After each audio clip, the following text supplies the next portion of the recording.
Disclaimer. The information and education material contained herein is meant to promote the general understanding and dialogue of GAN's processing.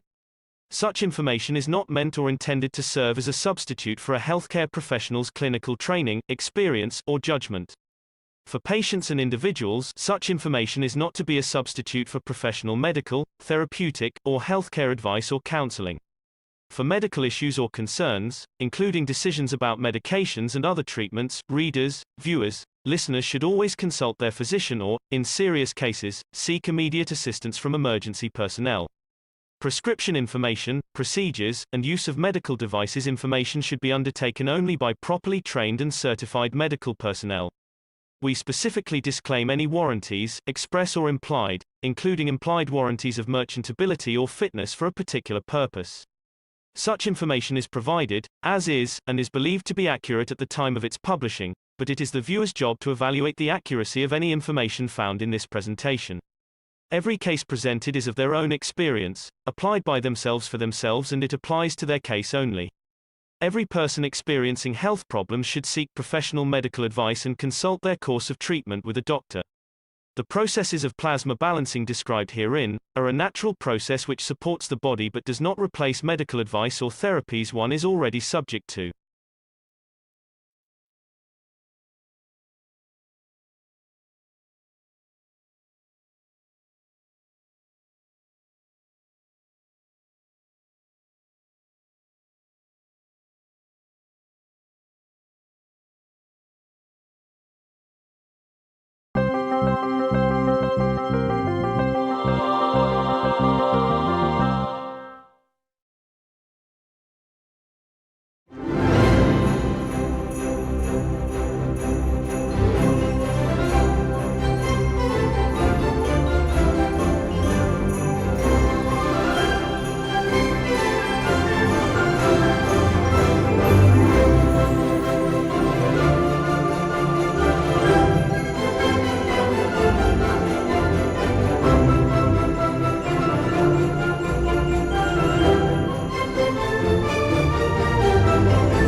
From the beginning of time, humans have always looked towards the sky for inspiration and guidance. There has been a fascination with birds, stars, gods, goddesses, and other entities which seem to exist above us, and for many humans, a strong yearning to travel into space. Man has dreamt of flight since observing space, and now it is time to become the space traveller. The future of space travel requires us to understand from where we came, to see where we are going. Several thousand years ago, philosophers Mozi and Lu Ban from China were looking to the wind for flight. They invented kites using silk and bamboo, allowing for the later development of communication, measuring distances, testing the wind, and lifting men. The invention of the kite brought with it the desire to fly. The first known attempts at flight were typically by leaping off towers, known as tower jumping. People in China, India, and Europe first attempted flight this way. In 1670, Francesco Lana de Tarzi published a book that showed some interesting concepts. The concept of copper foil in a sphere with a vacuum would produce a vacuum airship. This is still not possible with today's materials. Francesco is recognized as the father of aeronautics, melding science and mathematics into aerial navigation.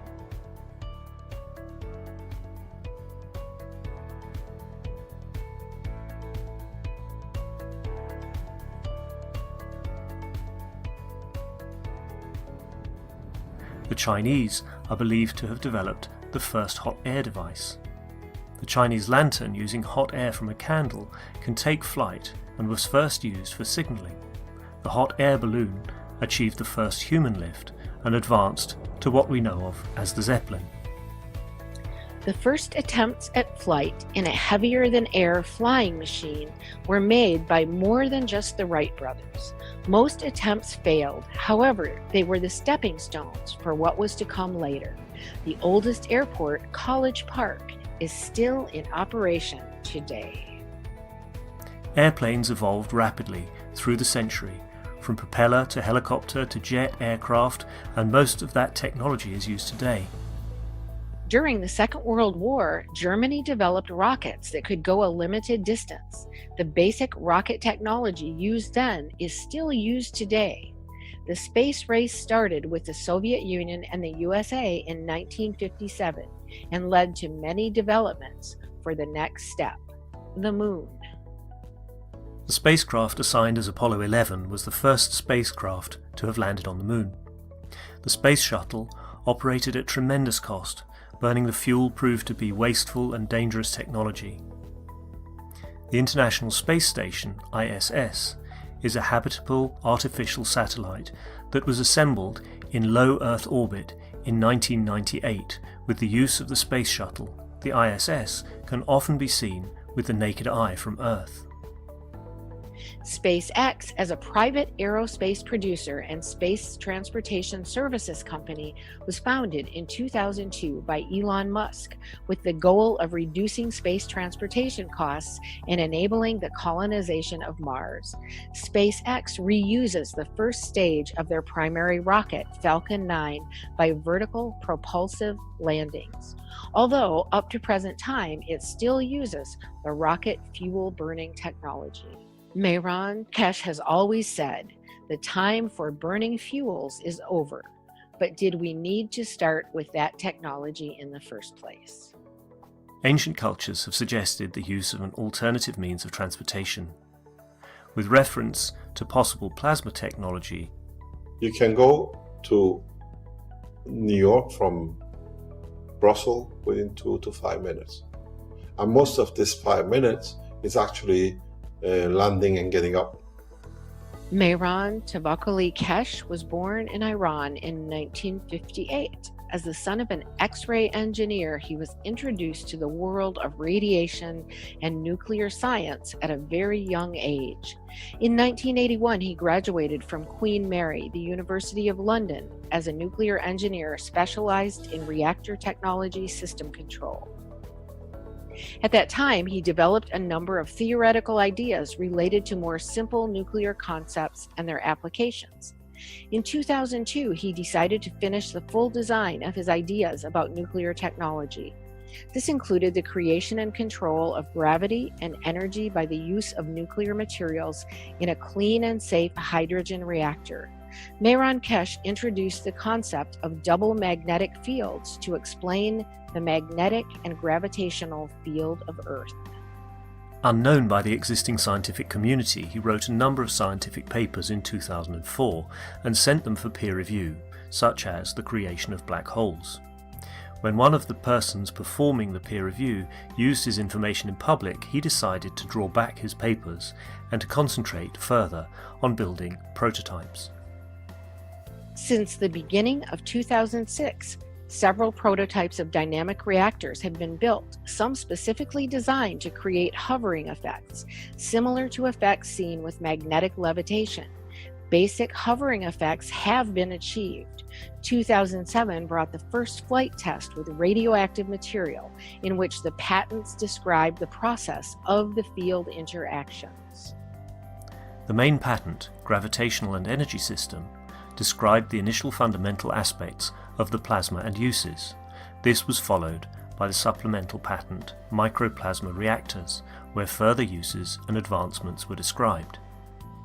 Mr. Keshe found himself in Iran in 2008 and was provided all the resources needed to create the first lift of a plasma reactor managed by the Iranian government. These special rotating gas reactors were used to control the plasma. To bring a deeper understanding, Mr. Keshe released the first book in 2009, The Universal Order of Creation of Matters, which contained many new concepts released to the public. This included the PMTIC plasma magnetic fields, initial fundamental plasma and plasma dilution technology used for space reactors. The plasma technology was further developed and it manifested in weight fluctuation in a controlled environment. 2010 introduced a new state of matter called GANS, an acronym for gas in nanosolid state. The GANS produces fields to be used in the operation of the Spaceship. Advanced flight tests were performed in Iran with the guidance of Mr. Keshe and the newly designed systems. Mr. Keshe tells us you can't bring all the doctors with you in space. Medical research advanced in 2010 and is still being explored daily all around the world.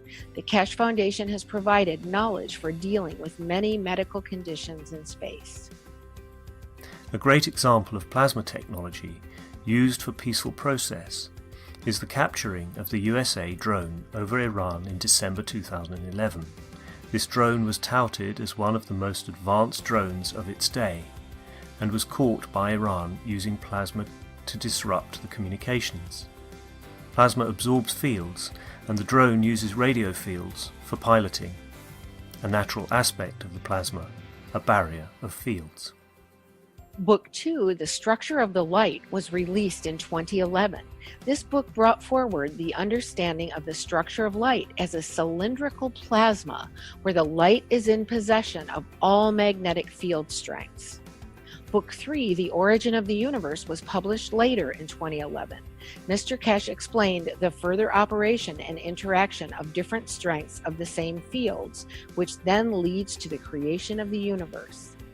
These 3 books bring forward a much deeper understanding of the plasma science that is applied worldwide by knowledge seekers and scientists in spaceship research and development. There were 2 conferences to release the space technology to governments in 2012. The first international presentation in April, Keshe Foundation invited representatives of every country to the first presentation of the plasma technology. The second international presentation in September, Keshe Foundation invited the nations of the world through their ambassadors and their leaders to attend a gathering at the Keshe Foundation Centre in Nenove, Belgium. Space travel requires peace. The implementation of the plasma technology brings greater responsibility. In 2013, Mr. Keshe brought forward the World Peace Treaty. Signing of the peace treaty is a confirmation from yourself to your soul to act correctly in a peaceful manner. In 2014, knowledge seekers came together from around the world to learn from Mr. Keshe, and many different experiments with reactors were performed, including improving the previously developed reactors to fit with the new knowledge, introduction of nano-coated reactors, multi-core GaN systems. The Spaceship Institute lab experiments were streamed live on the internet for all to see. SSI lab tests with reactors showed strong magnetic field pulses up to 129 Tesla and showed significant weight fluctuations. In December, an experiment was performed using reactors built by knowledge seekers from around the world. Italy, Germany, and Canada were involved in field communication tests. The tests showed that fields can interact with each other no matter the distance or time, resulting in instant communication. In 2015, developments for space continued with different aspects of the plasma technology, such as in health, energy, and decontamination. In October of 2015, Mr. Keshe taught a popular week-long course called the Blueprint Teachings about how to build the MAGRAV power units. People from all over the world participated with building their own MAGRAV units and teaching others. With the demand of the Keshe Foundation products from all over the world, a new research center and manufacturing opened in Arizona, USA. Many developments of the technology happened in different parts of the world, and Keshe Foundation USA is no exception. John and the team started performing experiments using different sensing tools. These tools allowed the team to visualize the MAGRAV fields and to show others their interactions. With reactor formations showing positive results, partaking in the knowledge together is easier and more joyful than ever. The fun has just begun, says MT Keshe. Mr. Keshe publicly teaches the space technology through the weekly Knowledge Seekers workshops. Plasma enthusiasts from around the world participate in gathering the knowledge and putting the puzzle together in the space race.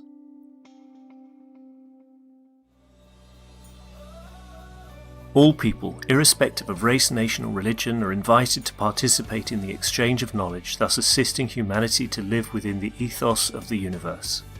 It is recognized that international cooperation and peace is a prerequisite for mankind to journey into deep space.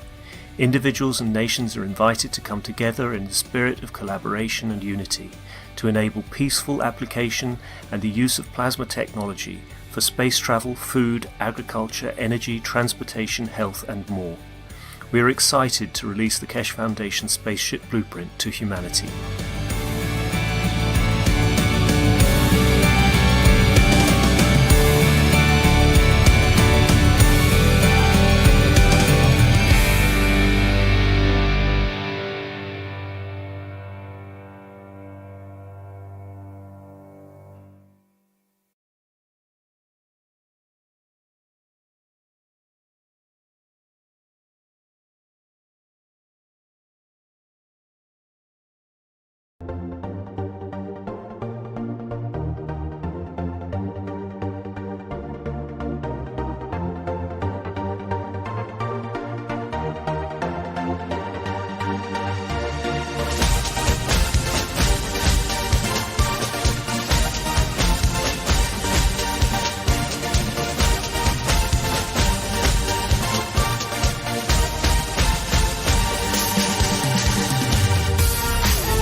Hello, everyone, and welcome to the 411th Knowledge Seekers Workshop here on Thursday, December 16th, 2021.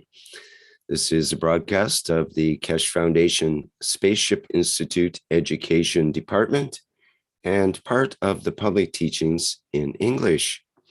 My name is Rick Crammond, and I'm host in this workshop. And of course, as usual, we are joined with Mr. Mehran Keshe of the Keshe Foundation, and I believe he is ready to go for introducing today's topics and teaching. Hello, Mr. Keshe. Yes, good morning, good day to you, as usual, wherever and whenever you listen to this series of Knowledge Seekers of Keshe Foundation Spaceship Institute into adding to the knowledge of creation.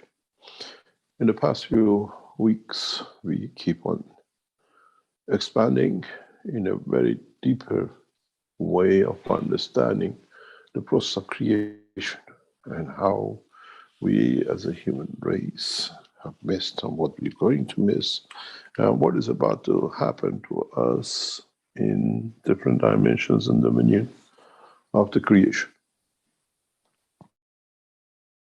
One of the biggest problems for transportation and transmutation is not carrying the whole of the information or the whole of the energy package. In the coming time, man will learn, like the way we have the RNA and DNA in a physical life, magnetic fields, plasmatic magnetic fields have the same. It's unknown to man, and in time, as man becomes to understand it, will understand that magnetic fields carry not only field forces of positioning that gives them the structure of the physicality of existence, but on the same length, they carry the memory of what it is, where they come from and where they go to. Magnetic field memory of the field themselves is an unknown fact to humanity. It's something we never knew, we never considered, but in a time when we come to be transporting and transmuting, we need to know. When we send the physicality, where is memory? What is it going to be at the end of? Understanding of what we call as present time the RNA, the information part, then the physical part, which is DNA, becomes part of the game to be played for transportation and transmutation, which means in a new system that we see, for example, the vertical units which are getting developed in Keshe Foundation, we can transmute the physicality, the dimension of the fields of an atom. But when it comes to the other end, how do you place the cell of the liver in its position and not in the brain, and the cell of the brain to know where to position itself and not in the kidney? This information carrying part of the plasmatic field is unknown knowledge to humanity. In the coming time, as we teach more, we'll teach you about the RNA of the magnetic field, how you transport it, how you transmute it, how you bring to make sure the plasma of the physicality and the plasma of the information simultaneously carry the span of the universe.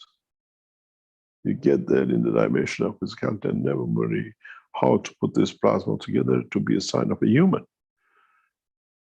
It's not just carrying the fields, carrying the emotion, carrying the understanding of the structure, carrying in a way that it says, I'm a cell for reproduction. I'm a cell for conversion of the environmental energy into a physical dimension. In this atmosphere, there is no air. Is there a need for me? In this condition, there is no liquid.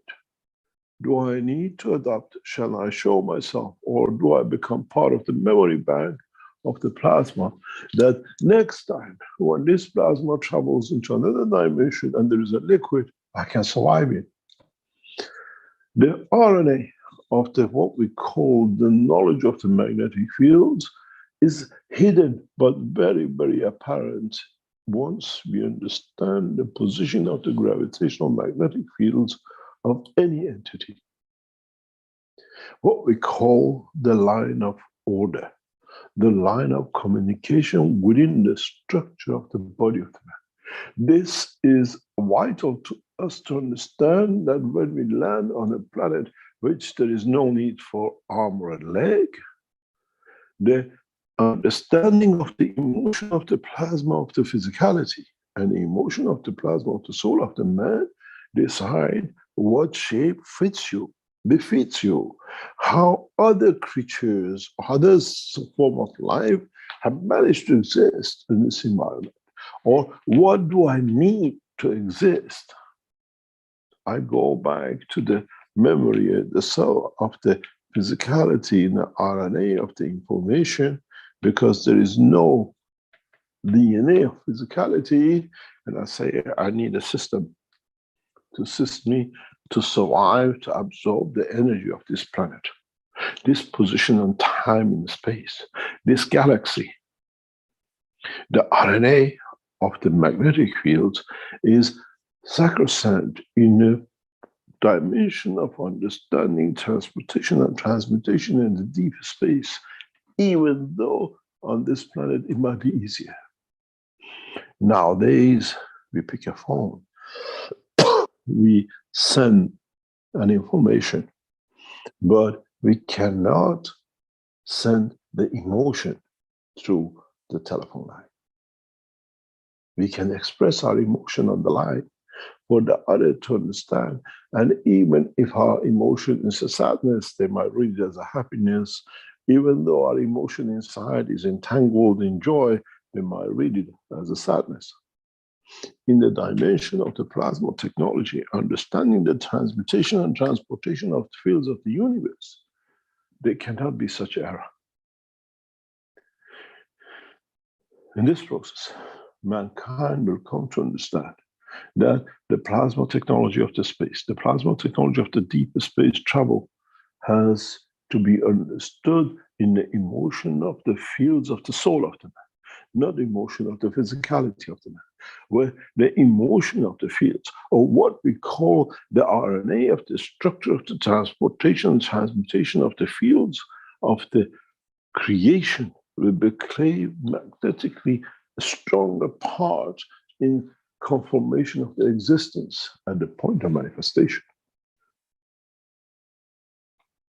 If and when the mankind be able to see the field flows within the structure of a plasmatic field, they will see these lines of RNA of the magnetic field, the line of information, the line of order, the line of transportation and transmutation of the fields of the emotion will be carried for the first time with the entity in the dimension of the what we call transmutation of the fields. Which means the field, when it carries itself to arrive at a point of destiny, it's got a load carrier. One is the what we call the dimension of physicality, and one dimension of the information of the physicality, that in interaction with a new dimension, a new position is created. RNA of the magnetic field is more or less one of the last stages of the understanding of the process of the creation.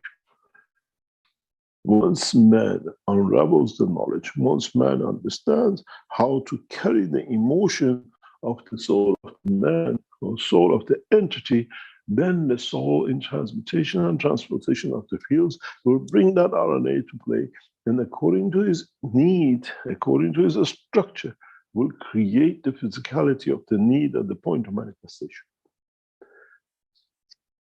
Humanity has got a lot to learn. Humanity has a lot to understand. It's not just I take you from A to B, but carry the emotion of you in a different dimension of physicality and pressure and existence. Mankind surely at the beginning will fail 99 out of 100 times of trying. But if you could understand the what we call the RNA, the information carrying part of the magnetic field, man will succeed to what we call conquer the space. Otherwise, as we've seen with many races, you'll be taking refuge in UFOs, flying systems, and all sorts of things to carry the physicality, and hopefully the emotion and the soul of the man in that dimension will still be within the dimension of physicality of the man. But those races who have matured to the point of understanding the essence of the creation and the creator and existence in all dimensions will know they have achieved what we call the Holy Grail of the creation. Transportation and transmutation of the emotion. Emotions of the soul. Transportation and transmutation of the information about the dimension of existence and the emotion. Then you can replicate a man in any dimension in the universe with understanding the same emotions and the feeling, but it might not be the same at the point of arrival. Mankind is about to become a true man of space when he understands the process of the conversion and transmutation of the information of the emotion of the soul of the man, and not only the soul of the man. One of the biggest problems for humanity has been to understand the strength of the fields of the emotion. We can see in the electrical systems the place of the joy or sadness within the brain of the man. But the signals are not, they do not exist, they cannot be transmuted and replicated if man does not understand when it comes to the process of the transmutation of the soul of the man, the plasma of the existence, the plasma of the source. In the coming time, what we call transmutation systems will be and will carry this dimension, which means not only man will see the soul, but man will see the emotion, understands it, and he has international language. If you go back to the past teachings, I touched on this a few times in a very, very soft way. As I said, when you see another soul, when you see another entity in the depth of the space, the color of the interaction will tell you the emotion of the entity.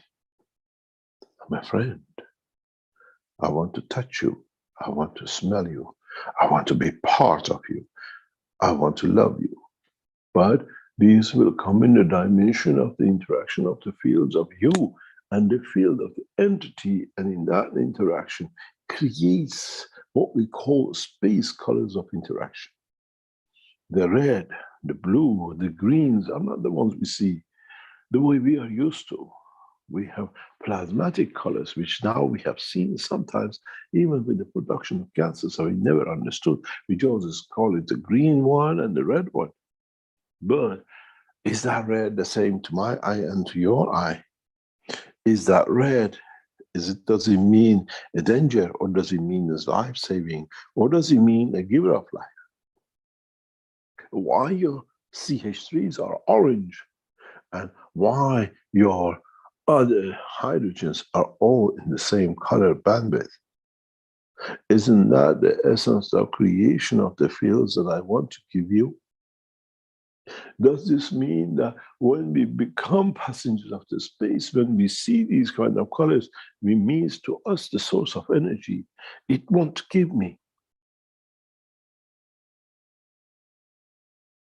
What happened when we see the dimension of when we produce the gases of the lead? Does that color or the spectrum of that color, when we see the depth of the space, means this object wants to take from me? It carries the emotion in respect to the color. It carries emotion in respect to existence. Mankind has to understand now the color of emotion, the manifestation of its presence. When you get angry, you go red. Does mean that you're feeling the emotion in the dimension of physicality.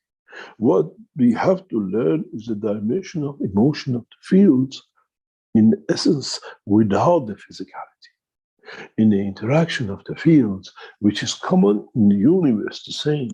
When you see a given light, given features, given color, it means I'm in need. I'm not stealing, but do you have anything to give me in the energy level? In another color, it means I want to give. I have so much. I've become part of the creator. Do you tap into it? You say, I am short. I have this field of strength in me.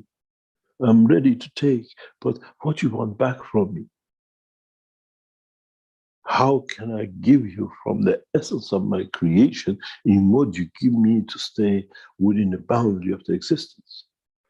Mankind in the coming time will understand the biggest mystery of the life of the knowledge is the understanding, the feel, the strength of the emotion of the plasma. Then you understand why when you put the magnets on the table and you add one more, it moves. It makes the other one move because I'm here to give you what I have. But we haven't created the technology to see the field interactions, the color of between these magnets, the joy, the happiness, the accommodation, the position.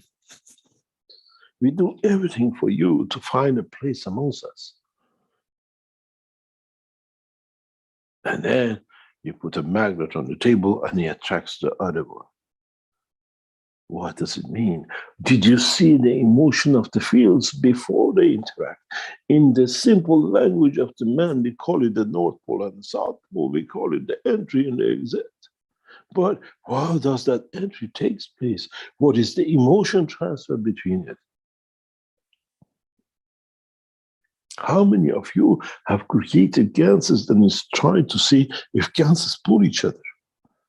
If the energy of the ganses bend, what happens when you put one gas in another one in the cup of what we call replication of the fields? What colors are in there? What we call in the liquid of the water which is in front of you. We are not trained. We do not understand. What emotion does the CO brings and what emotion does the CH3 brings? Who made them? How they were made? Were they made with the joy and happiness that the soul of the what we call the gas is a happy soul? And what happened when it goes in the bucket, when it adds its energy to the field of the waters? This color of the water, it means it's not good for me. But now you pick any cup and you put gas in it and you drink it because you haven't looked at the color of the emotion of the gas. You have not learned the knowledge of transmutation and transportation of this field within your body, what it will do. At the moment, we are at the early stages and we see some results and we follow it. But in the coming time, the way we have trained ourselves with the night vision, we'll train ourselves to see the color within the cup. It might be a color which is good for you, but not good for me. I don't drink it and I hope it'll become good for me. This is the part of the knowledge, the RNA, what we call information carrying part of the plasma, which has been unknown to man until today. Those who will understand it, the races in the depth of the space who can conquer this will become those who will understand and be able to see the emotion of the creator as they have tapped in to the dimension of existence and understanding of the totality of the creation, not only in the magnetic field, but in the emotion of the field. Blessed those souls who get to the elevation and to the position that they can see these colors. A few races in the depths of the universe have elevated themselves in purity of the creation that they have managed to reach this point. It's not far when you become detached. It's not far when you become detached from the emotion of the fields of the physicality to the dimension of the emotion of the physicality in direction of the emotion of the soul of the man. Emotionally, you get excited, your heartbeat goes up. What happened when emotionally the plasma of the soul of the man get excited? Would it change his color? Would it change his emotion? Would it change his position? Would it change at all for you by positioning yourself and repositioning yourself for you to have a constant emotion of physicality? It denies you from observing his real true emotion.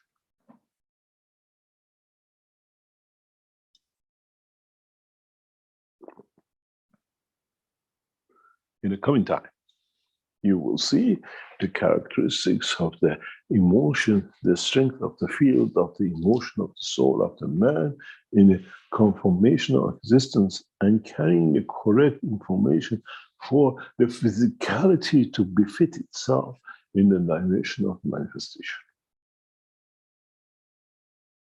In the past, mankind had no knowledge of this. Now, as we said before, you understand. You're responsible to find the source of it. You're responsible to understand how to double load the soul of the man's fields and the soul of the emotion of the man's fields on the same track. When the field arrives, it carries the emotion of every cell of the body of the man. Otherwise, you'll have a man with no emotion, even though the soul of the man exists within it. A dead physicality, but with possession of the both, the soul of physicality and the soul of the man, because the information of the emotion of the soul never arrived, or is misguided, misdiverted to another position and time, and you have what they call a cabbage of the soul. Not much, it's just there, waiting for the information to arrive. The information of the soul, the information of the emotion of the soul. Humanity has got a lot to learn, but in understanding the way we create our systems, you can blindly follow that one day you might understand. The whole purpose of the teachings is not to be the man of today that you go to the shop and you buy a telephone and it doesn't matter what's in it, as long as I can hear it say hello, yes or no to my dad, I don't care what's inside it. With the knowledge of the universe, you have to understand every emotion and every transmutation of the fields of every entity before you become the true man of space. Otherwise, as it says, ladies and gentlemen, please fasten your seatbelt because we are carrying your physicality. And you have entrapped the soul. The spaceships of the soul of the man is within the soul of the man and not within the physical spaceship of a man. Understanding the knowledge and technology is part of the transmutation and transportation of the life, part of the existence of the true life within the space.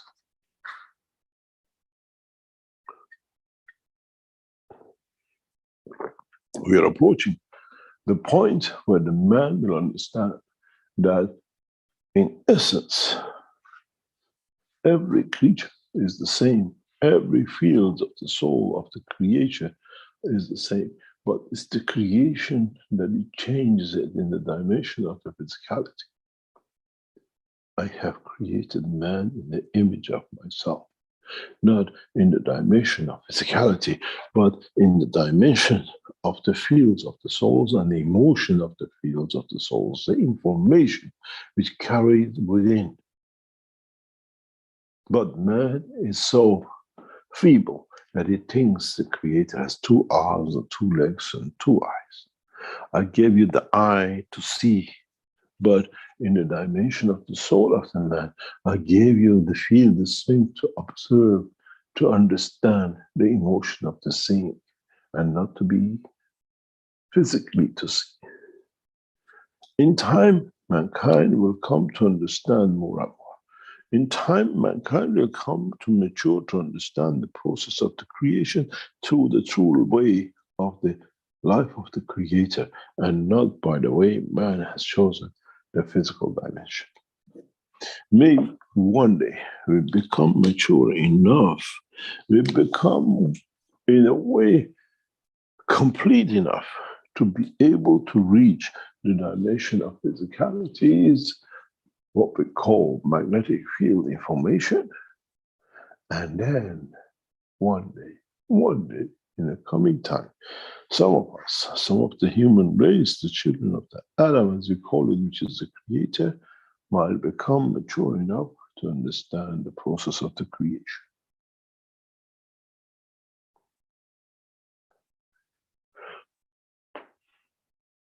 We're approaching 21st of December. Many of you have set life to see the change, to manifestation of Mitra. Mitra has manifested itself in the dimension of physicality millions of years ago.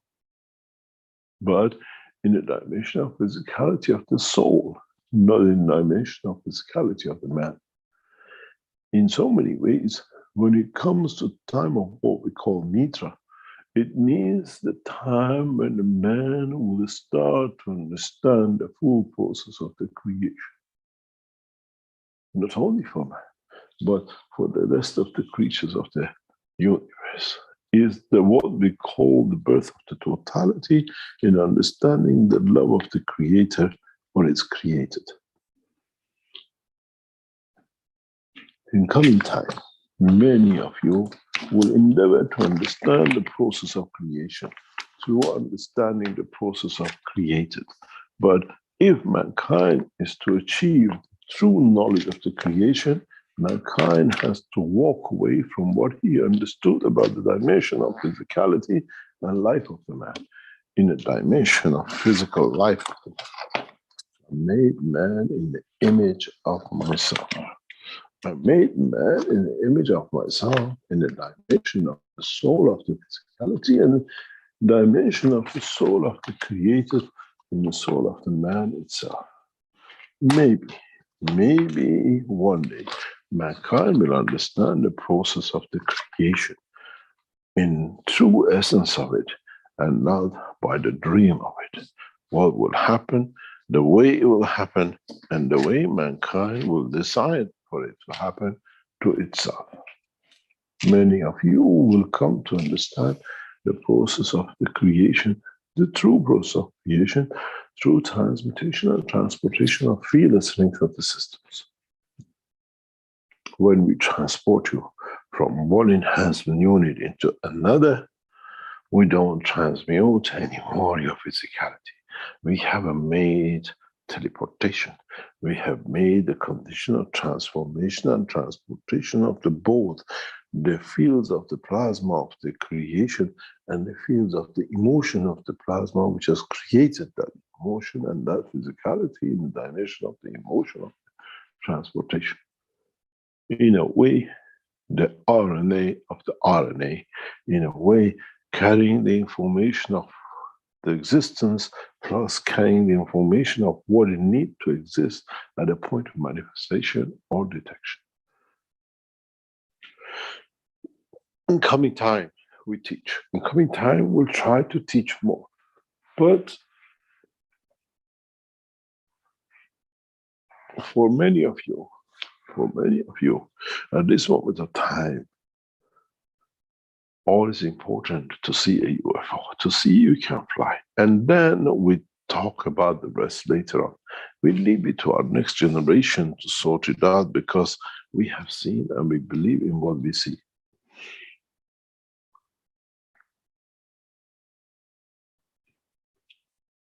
I gave an example in the recent past, and I go back to it for you to understand the reason why I gave it the example. You, knowledge seekers, and a human race would like to see a miracle, that miracle leads for you to understand, to see the light, to see a confirmation, affirmation of The possibility that by seeing the light, you see the light of the Creator, you see the light of the confirmation of the existence, and this shall show my power that what I can deliver. As I explained, and there are a number of knowledge seekers who can explain to you, I have made them to see the light.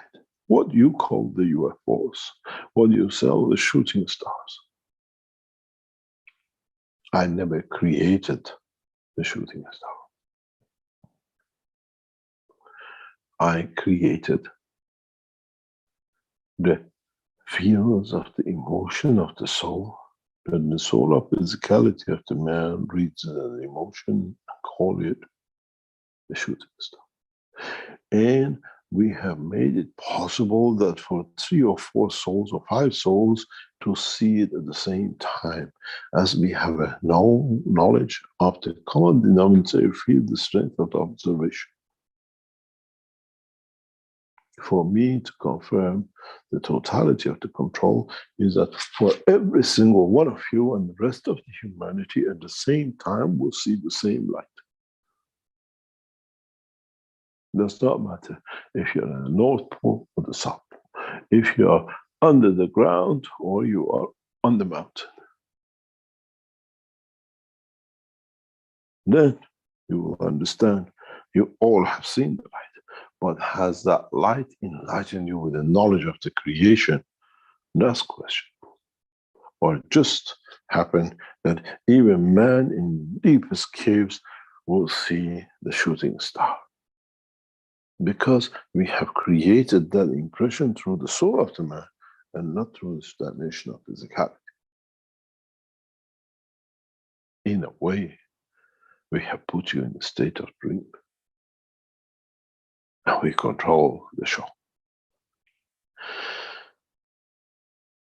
In coming time, many of you knowledge seekers will come to understand that the teachings of the past and what is going on now was and is to direct you to understand more about the process and of the interaction of the fields of the plasmas in the dimension of the GANs or in the dimension of physicality.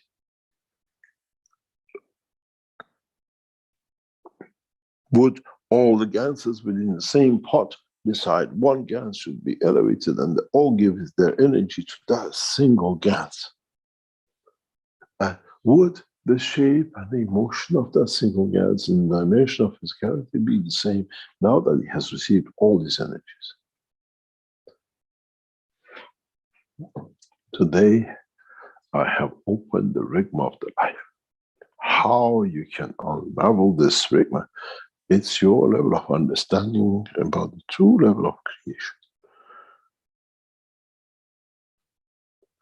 How far, to what extent, as knowledge seekers gather the knowledge of the past to confirm the existence of the tomorrow for their own soul, will become the biggest battle for every single one of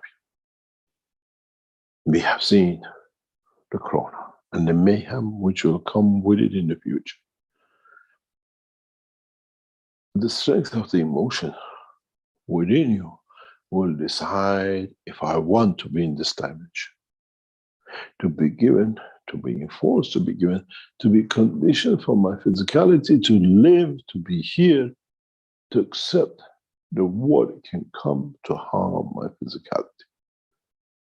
In that process, now, because of the realignment of the fields of the emotion of the physicality and the soul of the man, and understanding the interaction with the soul of physicality, you shall decide. Am I taking fields of the energies from the universe with all, not only the fields of energy, but the information carry a part of it? And what do I have to do and what do I have to give that create the emptiness for that to arrive?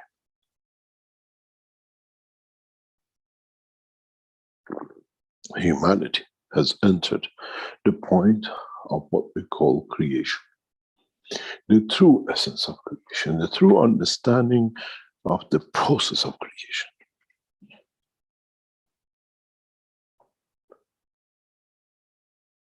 maybe one day, some of you as knowledge seekers will reach the point that you don't need to seek any further, but you understand the process and you shall see the light of what I call the emotion and RNA of the fields of your existence and your soul. At that point, you are mature to see the light of the Creator, and with it become part of, as you have seen, you become part of, because by seeing you have accepted to receive the totality of the knowledge of the RNA and DNA, both with information and physicality of the existence from the source, from the point of creation.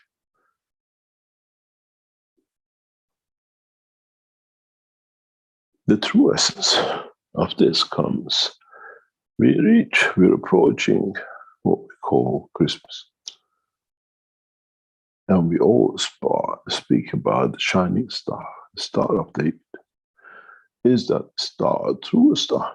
Or was it to be seen by the souls and accepted by the sum of the totality of the physical life of those who wanted to believe seeing the star?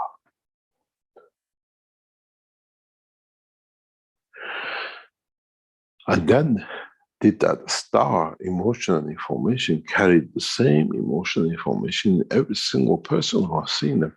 Or was it just only for those who follow the path of Christianity?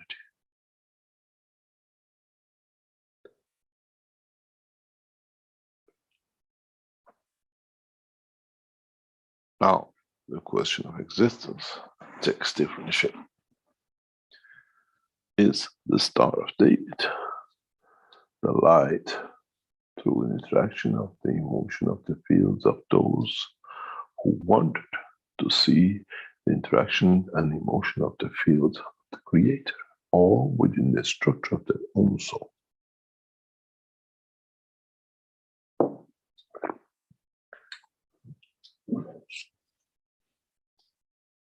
The burden of knowledge, the burden of learning the knowledge, the burden of understanding the knowledge is upon you to understand the process of the creation of the information, motion of the soul. That with it, then you can take that and create essence of the source of communication and emotion of your physicality in any dominion and any position in the universe and universe. Then you understand how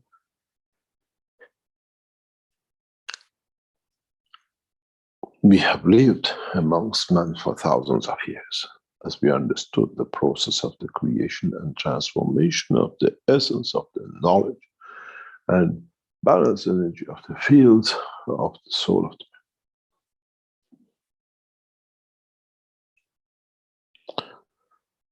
I hope many of you knowledge seekers will mature to this point very fast.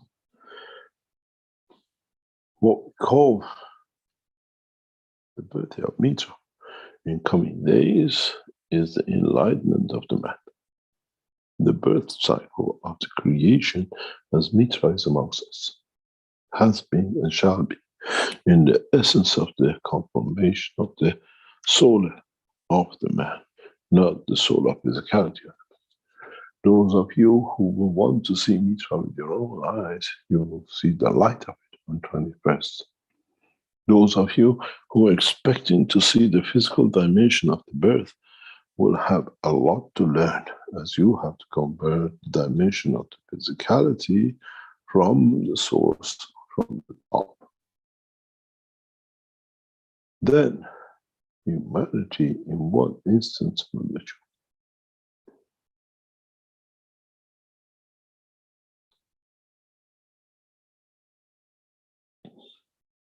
The teaching of today is not for faint-hearted. It's for those who are deep thinkers, who understood the process of the teachings of past years and can manage to convert it and complete it with the interaction of the fields of the man himself. As I said before,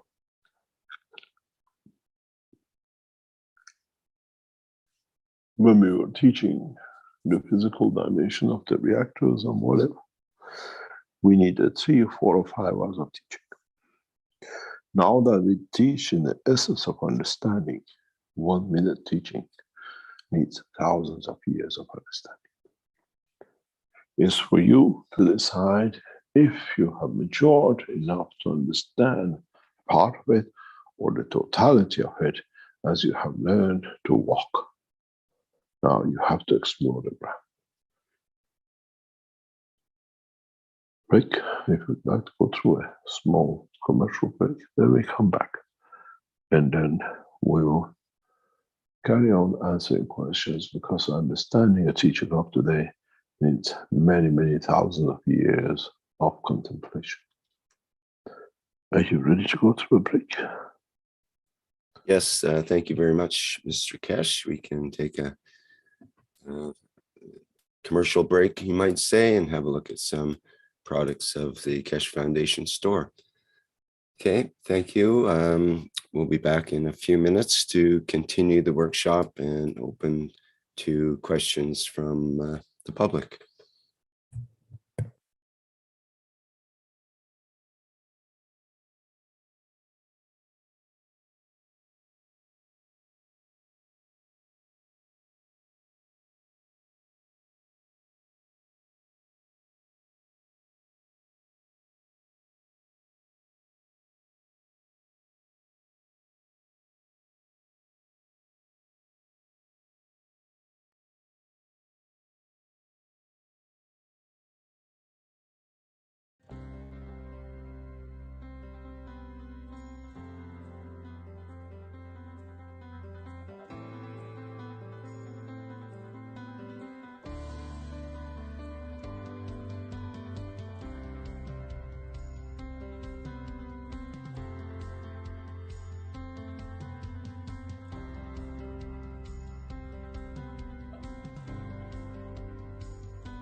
We are beings from the universe, living in nature,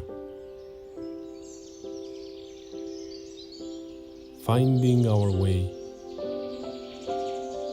making our path through time, looking for beauty.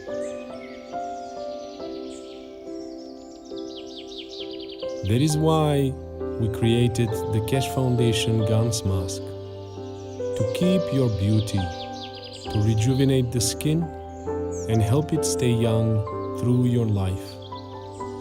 The Keshe Foundation space technology embedded in the mask brings balance not only to your body and mind, but also balances your soul.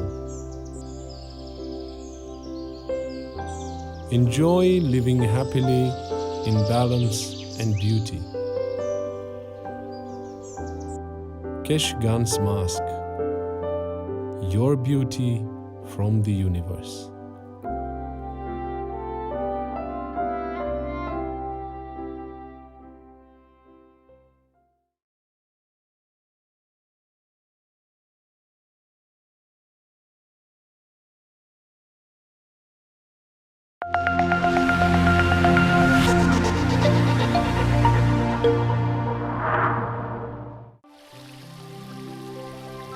Water is the foundation of our life.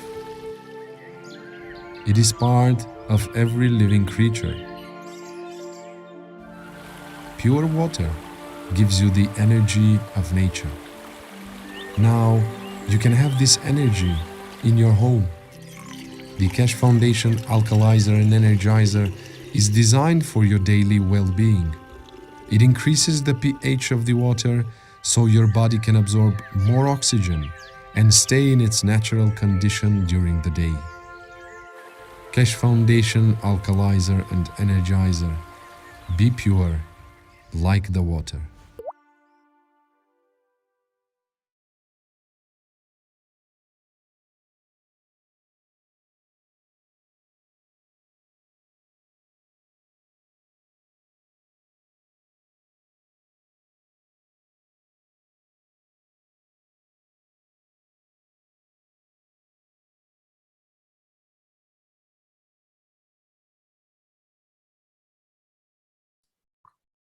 Okay, welcome back everyone to the 411th Knowledge Seekers Workshop here on Thursday, December 16th, 2021.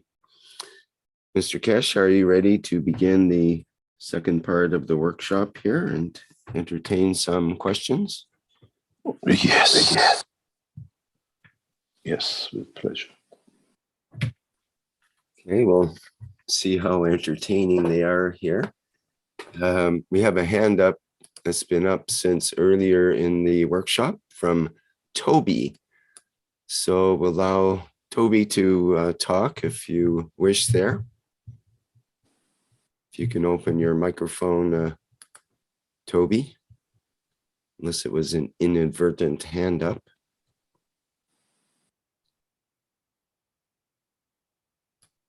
I'm not seeing that microphone open up. So perhaps we can go to Ed, and if Toby can figure out the microphone, then he can come in next.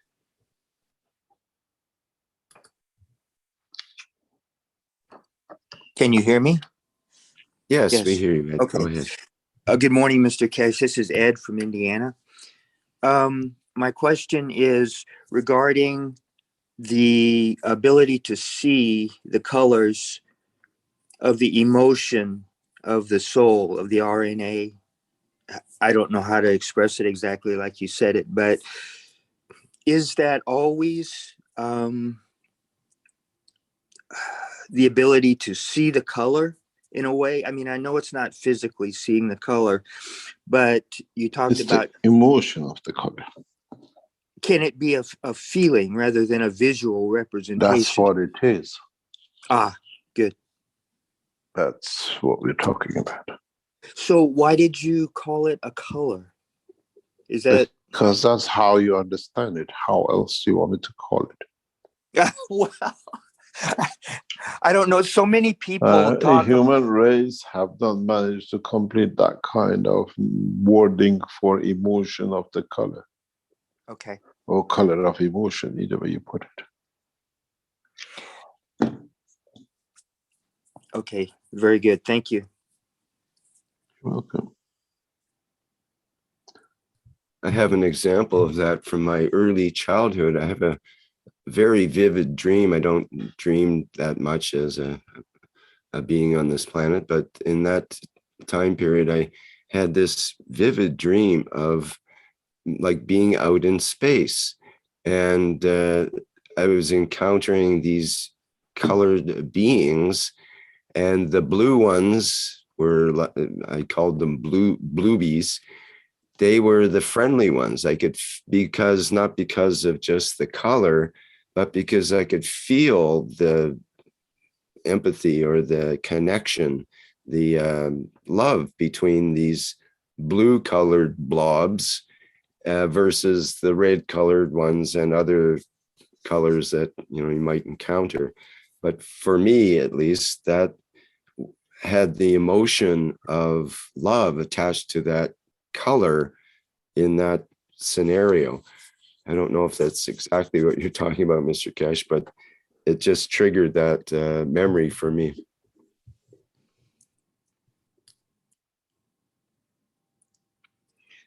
So, Mr. Keshe, as I go along this train of thought, different souls, as they develop into this ability to see this emotion, will they? Will there be differences? And some will see it, some will feel it, some may hear it. Using the, I know I'm using terms of physicality, but each soul will learn to sense it in a different manner according to their own makeup. Not really, because the way I've explained this in the teaching before, maybe we go over it. The way we as humans know what the emotion of anger is and how we sense it. We feel anger, we feel the emotion of joy. To us, that is what is joy. This emotion means joyful. Now we have to learn the same emotion in the level of the soul of this. There is no difference, but in understanding that you're leading with a different approach, more or less to the same thing. Okay, thank you. So we got to learn what it means in the depth of the universe. I want to eat you, or you're delicious, or I want to fall in love with you.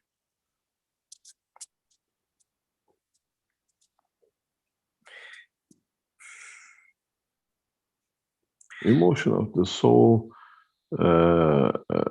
in so many ways, is similar, but in a different way than the emotion of the physicality. Because the usual emotion of the physicality has attachment and detachment, expectation, where in the dimension of the soul, there is no expectation.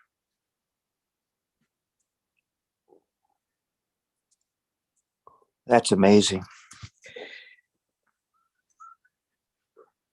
You see, when you love someone, you expect to be loved back. In the dimension of creation or the soul, you love, you give, you don't expect to be given back. But you know you receive it back from somewhere, not necessarily from the lover. But that gives you the emotion to give more.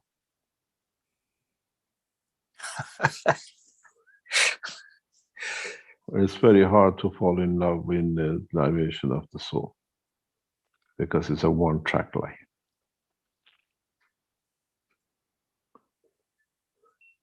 Thank you. Thank you very much. Thank you.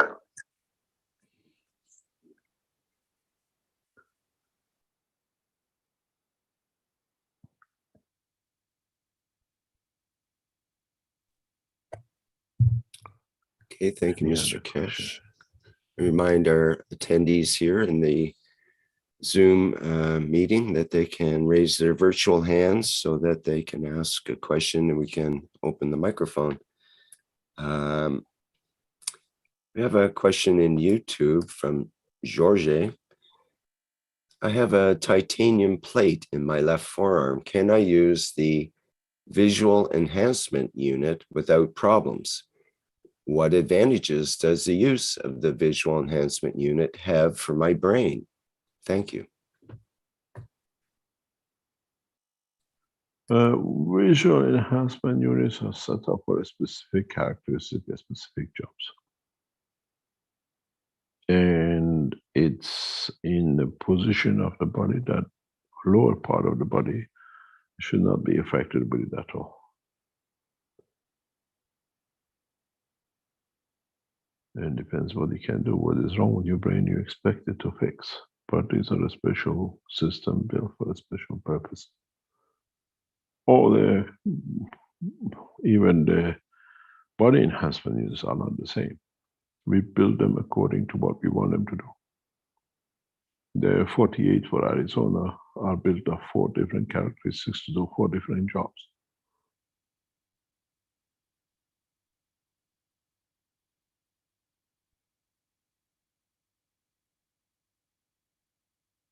It's not all just because it's a brain enhancement. We develop them according to what job they're going to do. Maybe you need to sit in 2 combination of 1 and 4, and somebody else needs combination 1 and 3, or one needs 3 and 2. That's why we bring doctors and we train them to how to use in which combination for what purpose. If you have a stroke, your arm and leg are damaged, you don't need the vision. If you're blind, you don't want to get your arm and leg working because already they're working.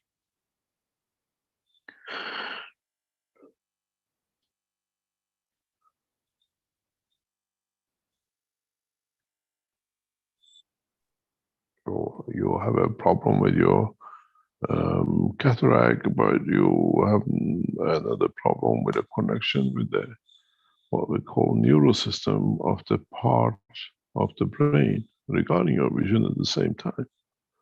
Systems are set up for different applications.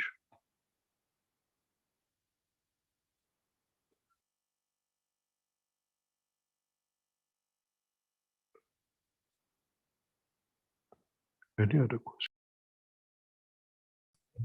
Okay, in the Q&A here in the Zoom chat, we have delivered from Cristiano a question from Brazil, from Marco. 2 questions, actually. Do we have the same intuitive equipment as the animals? And when are we going to believe that? Was the first question. Can you translate, please? Well, do we have the same, I don't know, intuition as the animals? I'm not sure.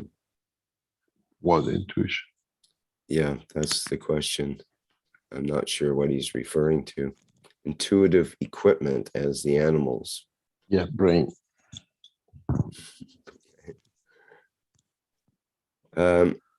Perhaps we can go to the second question and he could clarify if he needs to.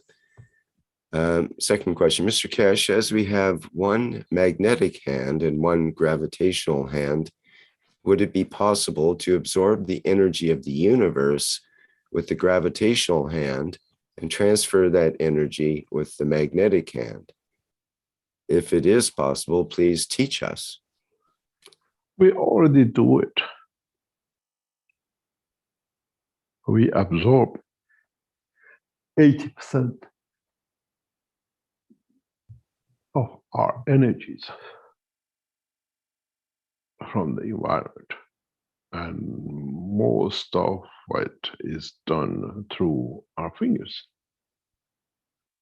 And when you put a position of attraction and a position of repulsion, or one hand giving, the other one taking.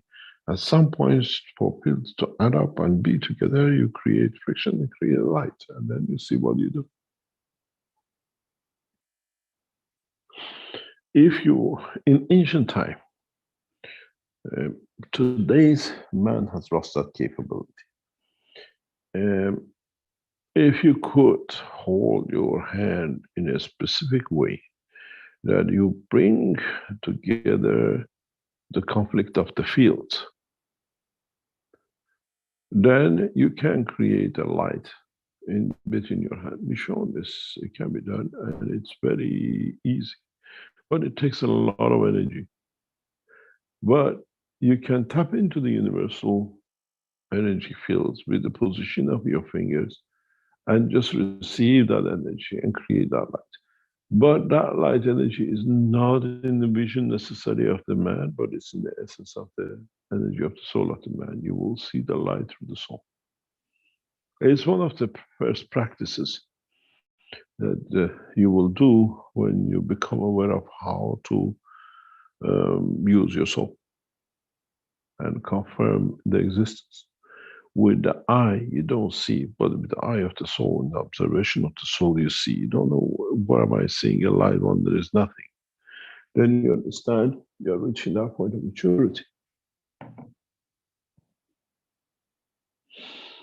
The biggest problem with humanity is that he accepts it if it's in a visual sense to him,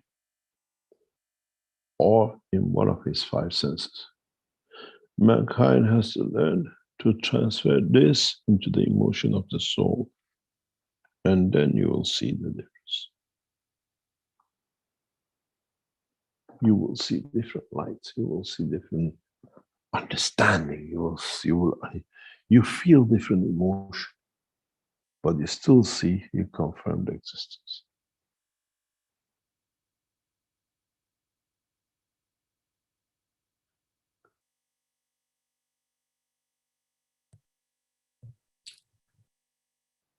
Okay, he also adds, thanks. Come to the teachings in Portuguese language on Fridays. We miss you.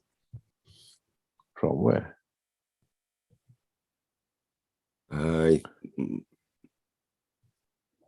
They have a weekly teaching, apparently. Yes, I try to go everywhere. Yeah. And I had a complaint from the Iranians yesterday. They want to transfer their teachings from Wednesday to Mondays, because when there was Mondays, Mr. Keshe used to turn up.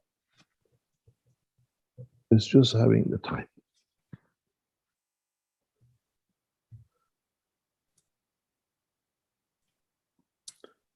Yes, as it is, I'm not sure how you are able to be everywhere all at once. It's kind of like Santa Claus. I was yesterday in negotiations, and it's amazing how much energy is wasted. I was in the 5+1 negotiation group, and you see how much waste is sitting there just to satisfy the ego. And after a few minutes of it, you just want to walk away. It's not there to support humanity. It's there to support ego of the few leaders. And when you walk out of it, you feel you've been in the chamber for 20 years. The energy depletion is amazing. And it's not easy. It's not an easy way to do it, but it's the only way to do it. Physically being present and doing things. When at the moment we're involved in so many different directions and works, but somehow the energy comes, somehow you manage, somehow you still find free time to do things, to be part of. I'll go back to this because knowledge seekers, especially Universal Council and supporters, the negotiation is running into a rough time. It's little lights here and there, but overall we need a lot of support. We need a lot of support. Is what I see from close quarters is going to fail, because the egos, our leaders, are bigger than the what we call what can physically be delivered by one or the other. Yesterday in understanding, and the day before and last week, it drains you to see how collaboratively people are set to destroy each other. And interesting is how collectively they agree to do the same. Demands unnecessary suddenly pops out because we don't want to do it, you accept, we change something else, And it's the responsibility of us to change these, the soul of the leaders and negotiators. And we need a lot of support. I don't get disheartened, but I see the next step, the next stage, and what can be done, and how people walk away, or how people create a condition for the others to walk away to confirm that they were doing something. We see some lights, we see we had some positive results as we see, but there's still a long way to go. Then it can literally fail, and we'll see after Monday, Friday, particularly Sunday, how will it take shape further. But there is some small breakthroughs, but we'll see. And we need a lot of support from all the knowledge seekers. And it is an exhausting job to be in these, to try to be and trying to get people to see.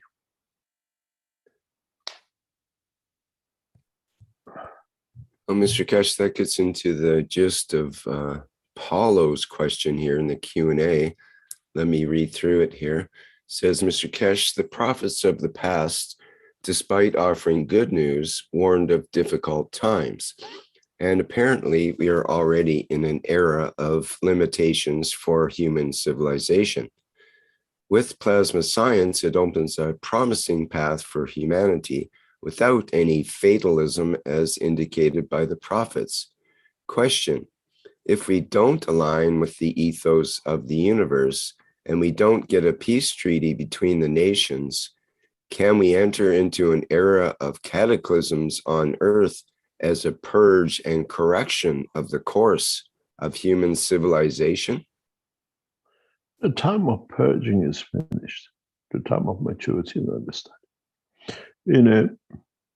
What is very interesting for us in the dossier, which is submitted by Keshe Foundation to negotiators, is very simple. I'll read you from one of the pages of it. This is a long submission, which is in a beautiful hard copy. And what interested me and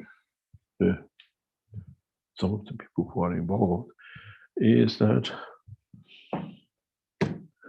just open it to read it for you. It's a beautiful one that will be published.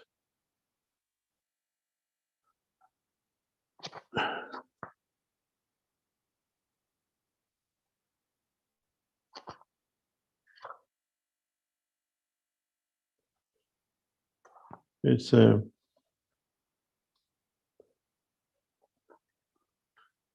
we put into dossier of negotiation. It says Iran will share collectively and develop new technologies with all nations.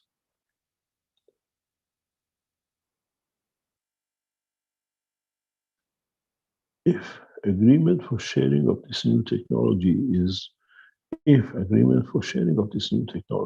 not reached with Iran on these bases in Vienna, Iran sees as its right to share the newest space purification and the space defense technology with any nation as it reaches its goal of technology in exchange for permanent peace.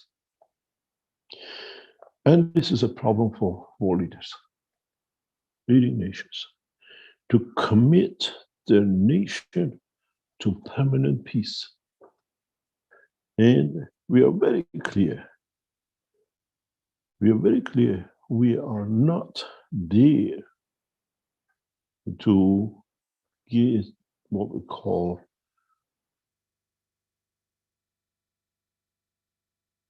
put condition on sharing technology. We are giving it freely to the nations if we don't reach 5+1 agreement. And still to them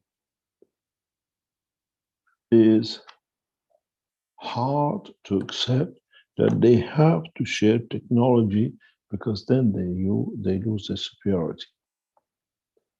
And in another paragraph of the material, which is with the negotiators, it says, Iran puts no condition for collaboration and sharing of this new technology and knowledge with 5+1 and other nations to produce pure plasma nuclear material for space, energy, and defense. And this is, again, another part of it. So our message from Iran is clear. Iranian nation, Iranian leadership. Iran is prepared to share openly with 5+1 the full plasma preparation, which means we produce nuclear materials at 100% rate. And they cannot believe Iran is prepared to share such a technology. When we wrote this document, when we put this document together, the condition was that we share openly. And it's hard for our leading nations to accept that they have to become equal with the other nations in knowledge and technology.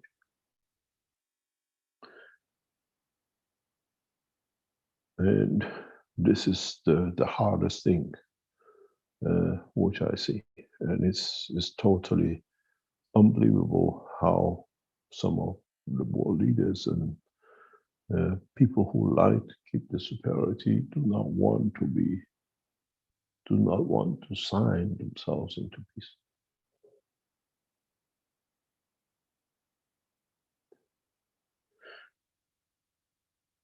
What is going to happen? What is about to happen? What is there to happen is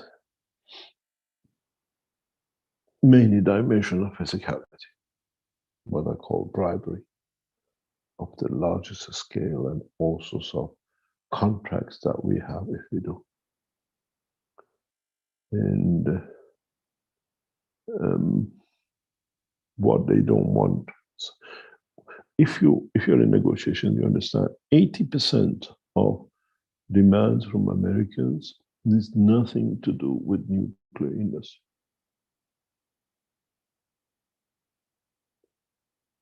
%80 of American government demand of 5+1 and the European in the same way is nothing to do with nuclear industry. One of the major demands of President Biden is that Iran do not supply any electricity into Iraq or Afghanistan from their main supply grid to support two nations. This is unheard of. When we hear it in the negotiations, we just pull our hair. Iran as a nation supports other nations, cannot put electricity into nations to support. Nothing to do with nuclear industry.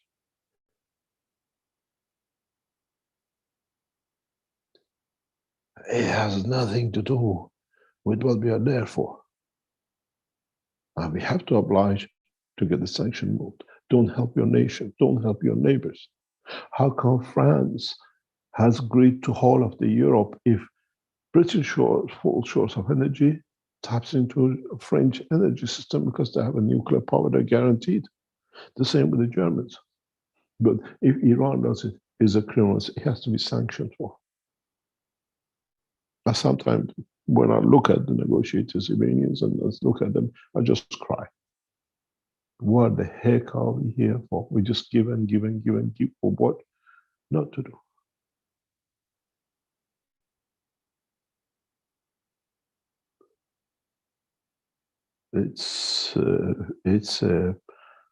We want to share the technology. We are sharing everything. No, you cannot share because the others will be equal to us.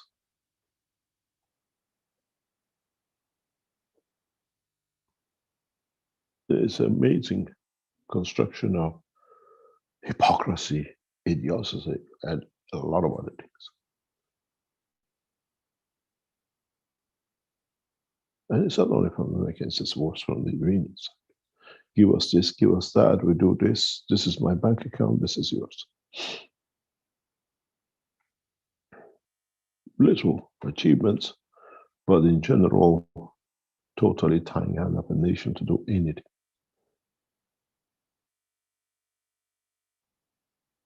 What does energy supply to your neighbors, which are in short of, got to do with negotiations on nuclear power, or what they call nuclear weapon?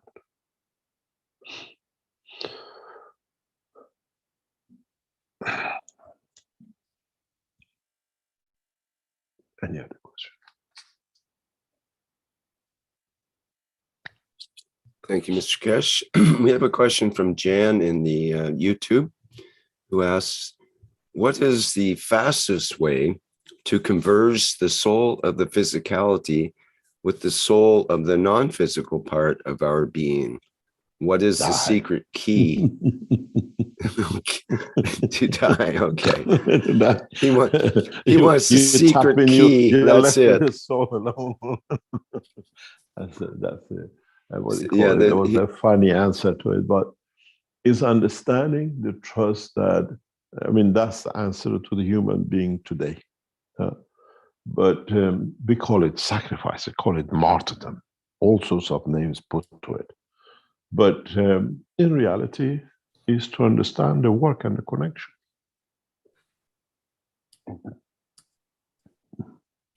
In the ancient time, they were races that, for example, could retract their fingers and extend their fingers. They could retract their arms and extend their arms as they needed. For what we call saving and not taking what you need from an environment, or for protection, or whatever. And because they had control over the emotion of the soul of physicality. We all can do that. It's not hidden from us. We just ignore the access to it.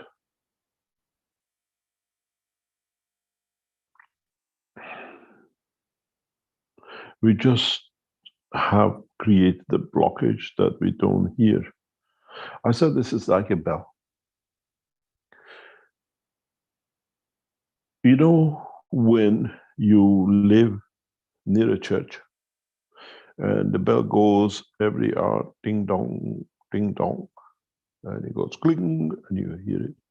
When you live by the church so long, you don't hear the bell anymore. Your soul of physicality, your physicality has decided, I'm ignoring it. But accidentally, you hear the lunch ding dong. It's the same. We have decided not to listen to the ding dong of our soul. And now we want to wake up. There's a lot of cluttered information in between. We need to dust to be able to get to it, and then we'll see it. It's not that it's not there. We have created these barriers for not to hear it, not to confirm its existence.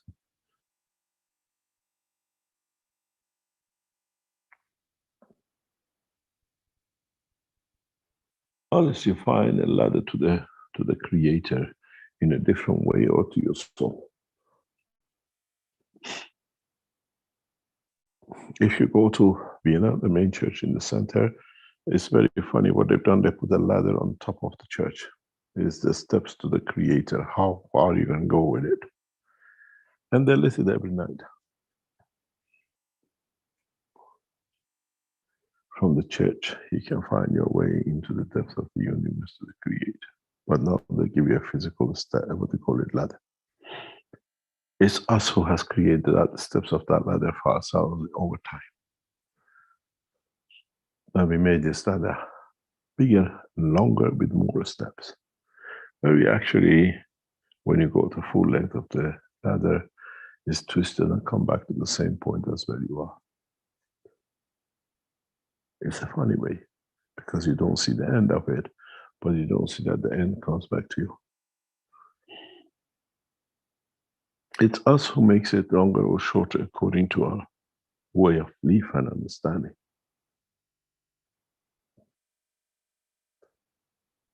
It's very much what I call Tenerife camel ride. In Tenerife, if you've been, I've talked about this before, you see hundreds of camels all sitting there for people to go for a camel ride, and they go into the mountain. You see them going in. But what you don't see, they just spend about 2 minutes in there and they come out. They got a closing on the mountain, that it goes around the post and it comes back out. And you went on a camel ride, you think you're going to go there for a long time. It depends how we made that hole and how big we made that loop.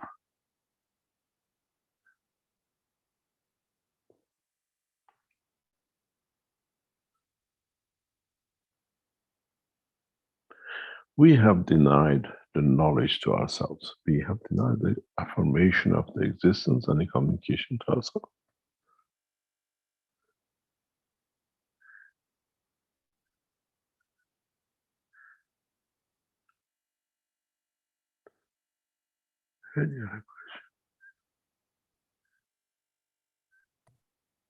Question in the YouTube from B. Berman. In the spiritual world, many people talk about opening of the third eye, the pineal gland. Could you please shed some light on how to open our third eye? Thank you. Isn't pineal gland the way of they trying to tell you you get access to your soul?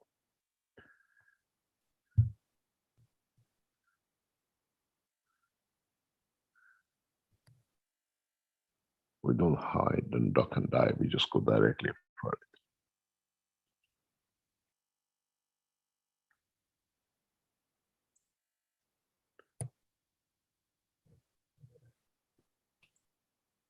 Isn't the third eye your soul? But you become aware of totality, but as a creator. In different time, different generations, different, what I call intellectual understanding, the same thing has been explained in different ways, and so people could think, understand it, they follow it. Now with the teaching of the Keshe Foundation, there is no ambiguity, it's there and there. You can find out where you try to hide it. Why do you need a third eye when you have access to your soul? And if you look at the position of what they call the gland, and look at where we tell you your soul is. Not very far off, is it?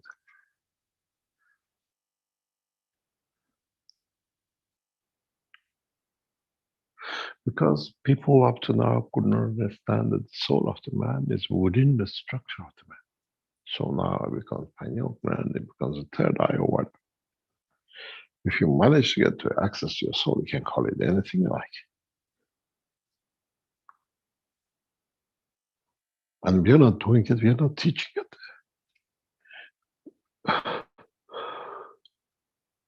We are enlightening you to understand, to find it yourself.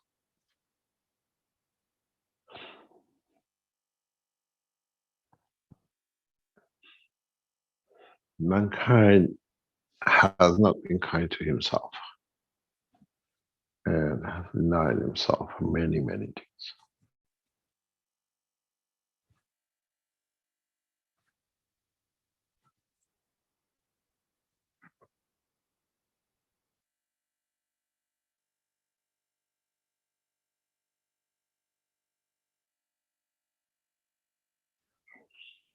Any other question?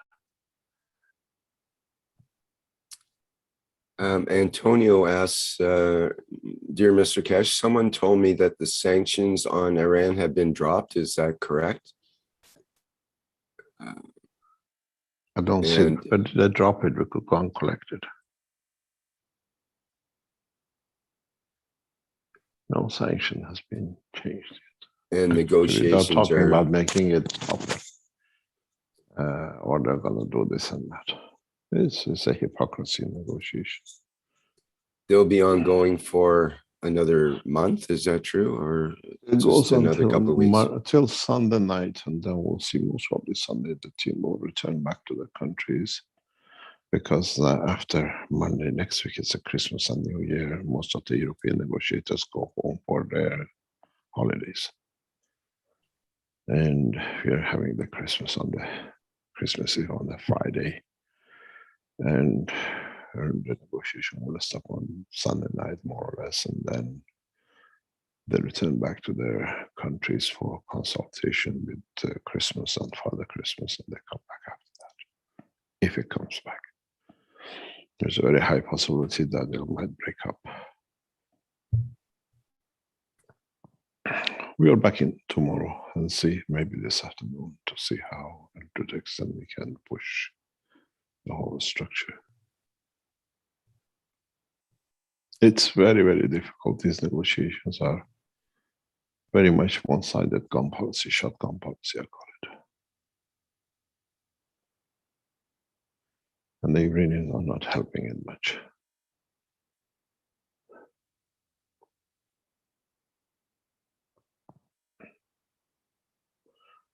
Well, we are back in maybe this afternoon, or maybe tomorrow for sure. That's the last stage.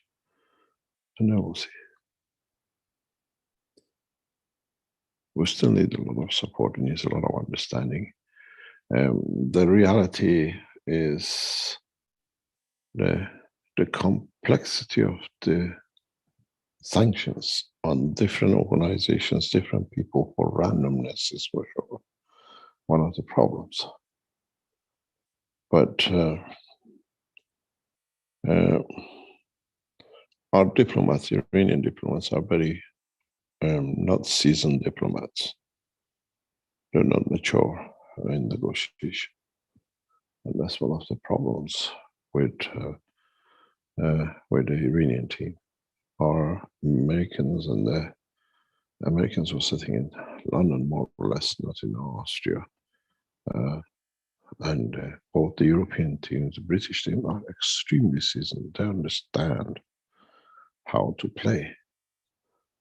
And Iran, the European and the Americans play with diplomats, seasoned diplomats. Iran doesn't have that.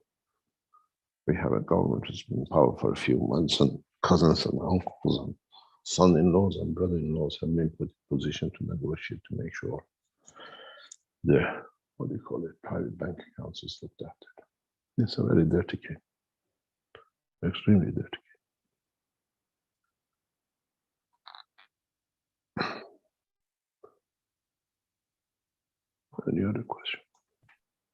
Antonio ends his question. Merry Christmas to you, Mr. Keshe, and to all that are working for peace. God bless those who are serving humanity for a better future. Antonio. Thank you very much. Christmas is next week. Yeah. Okay. I call it the birthday of Mitra European version. We chose 3 or 4 days different. Somebody said very nicely, very recently, that, do you know what's the difference between 21st and 24th and 25th? He said, if you gather all those 1 seconds every year, it's going to become shorter since Mitra has come, rather than the 3 or 4 days difference. So we'll wait and see. And in a way, the birthday of Mitra is a celebration for confirmation of the world of physicality to mankind and to the world of creation. Any other question?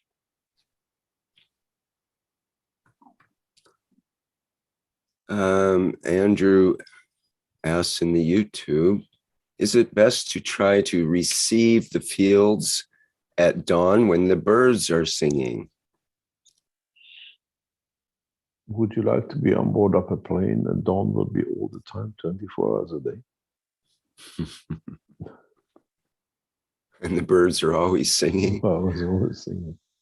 Unless you are in Italy, they've all been eaten, so not much left to sing. Wasn't that the first thing that they do in the desert to create an oasis, is to bring birds in, or when they create an oasis or find an oasis, they set up and bring birds in to, I don't know. They like that in the Middle East, apparently. I don't know. It just attracts it because it's the source of water, the source of life. When you have oasis, you have a water resource. So anything flies over, will smell the water, will see. The birds and the beast. We were watching, we're trying to do some work in Iran with building the space center. And we get videos of the different lands which is on offer that the space center can be built. And one of the videos is very extremely beautiful, is where we see is literally desert and there's one water hole. And you see the gazelles and all the animals know where this water hole is and they come to drink and go. And you see them in line, that one water hole, which has been there for centuries, is where all the animals know. And they come and just drink and go.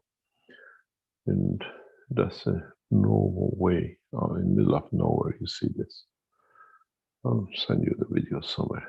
It's just amazing when you see. Man will find, like, even in the space, we'll find places where the fields are to our taste, as I call it, and we just go there to absorb tastes of the fields, that we could taste of the banana and the rest, and say, oh, memory bank, RNA memory magnetic field says this was the taste of banana on Earth. But would it raise the same emotion in the dimension of the soul? It's a different matter.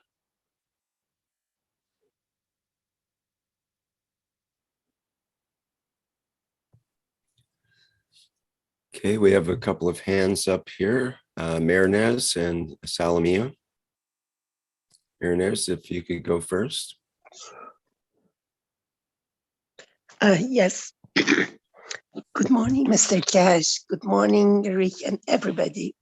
Thank you, Mr. Keshe, for giving another point of the puzzle today. In fact, in deciphering course I just attended a few days ago with the Jalal, it was a teaching of you about RNA and things, I think. And in my way of looking at things and nature and creation, I talked about something to me seems like law of creation. And somebody said law is for us, humanity, we don't have law. I think that's what you said today is order. And I was thinking, and then they said, so what's the RNA? And I thought all of a sudden, probably that RNA is something in this law. And then you talked about it today. So for me, that's already clean what it is. We are getting close to handling the puzzle. Thank you. And thank you for sharing with us these emotive things you see. And I was just thinking that in Muslim rituals, when they do, for example, 2 or 4 series of prayings, for example, we decide for 2, and then we bend down, and then we prosternate with 7 points of the body, like the toes, the knees, and the hands on the floor, and this part they call third eye, something between over the eyebrows to this part. And at that moment, they do a mantra, something like, God is pure and I glorify him 3 times. And I had always noticed people who do regular playings, like we have grandmothers, things like that. They were very calm people. Like they come home as stressful, they do prayers of the day they hadn't done, and they become comfortable. I tried it once myself a few years ago. I did a few, and I got very calm. And I think this part of the over the eyebrow, which we put on the sole, on the floor, that's the part which is what they call third eye, or in front of the soul, or the energy center. And I just wanted to say that in the rituals they had found the parts.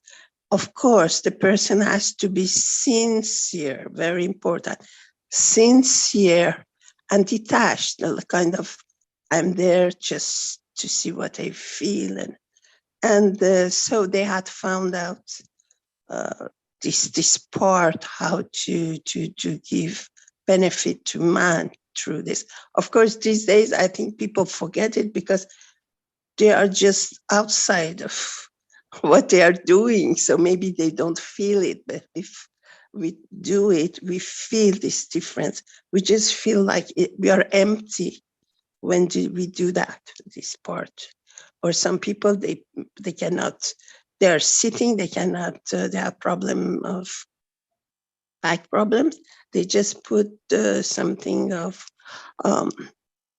like a stone or something, and they push it on this part of their front instead of bowing down. And usually they are calm people. I think nature of Iran, other than these days, are usually used to be very calm and in good health, because I think this could help them to just get rid of emotions and things like that. And I think people of Iran don't have lost their confidence on themselves because of all these things. They talk about them and show the bad side. So I hope that everything will win. Another question, can we do some mantras when we give from our souls? For example, there is a mantra in Islamic Quran. He says, you, oh you, it addresses God. Say, oh you who bring answer to anybody who is in urgent need. And they say it when they have an urgent problem. Can we do that when we give from our souls for example, for peace or something, or just give from our souls directly is more efficient? That was a question.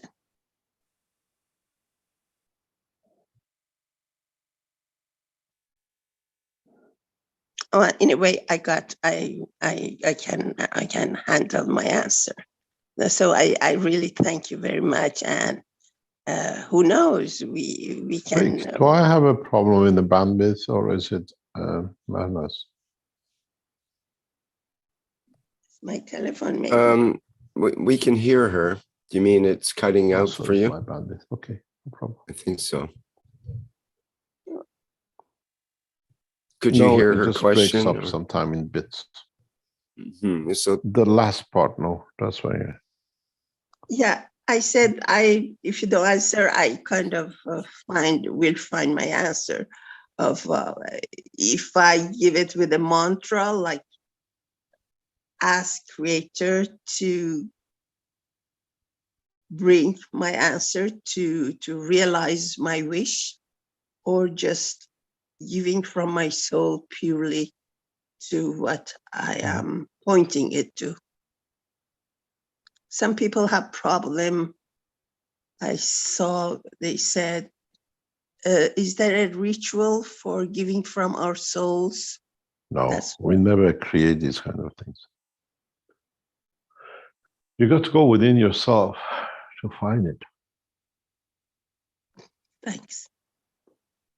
We never made holidays to be on a Thursday or a Monday. We never made temples to worship towards. We'll never do anything to create that kind of ritual. Shortcut. It means we are getting mature if we can do it directly. There is no shortcut till you understand it. Pardon? It means that we are getting mature if we can do it. We have reached the point of maturity of our souls, our being human. Thanks. More or less. More or less, of course.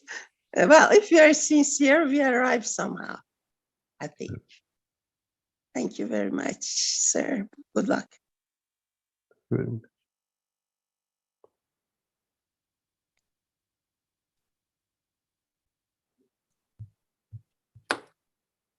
Okay, thank you, Marinez. Salamia is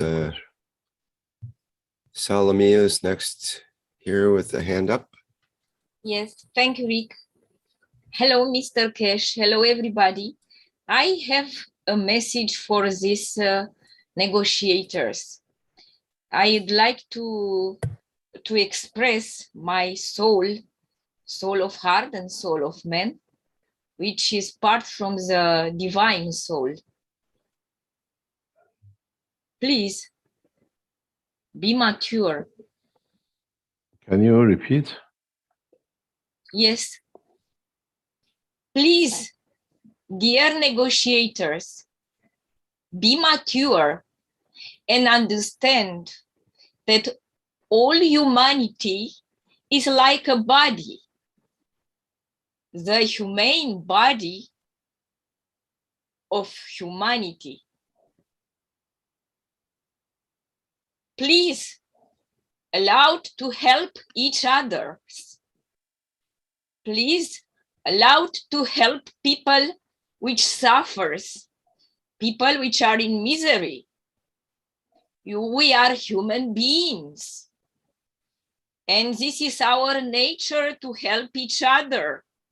We can change our human nature, which is divine natures. We are created by the divine race, by the goddess, Mitra, and the creator, beloved creators. Sodoma and Gomorrah, this history has to stop to repeat in humanity, because at that time it was prohibited by the law to help our neighbors, to help our relatives, to help our people in need, to help each other. For this reason, we have this history in the Bible to understand and try to do not repeat the same mistake of the history. Try to learn from our mistake. Humanity needs all humanity. We are equal. All nations has a soul, and each soul of each nation is equal. It's not easy for people to understand this. I can't agree, but it's time to change our paradigm and understand that all nations Now in the pandemic context, when God sent this blessed virus, has to be together as one on equal basis. Try to awaken. And humanity do not need leaders. Humanity needs souls which help each other. Humanity needs all souls together as part of one totality, because this is a reality. Plasmatic reality is to be together, but we create a reality separated physical world. We created in reality separated minds and heart.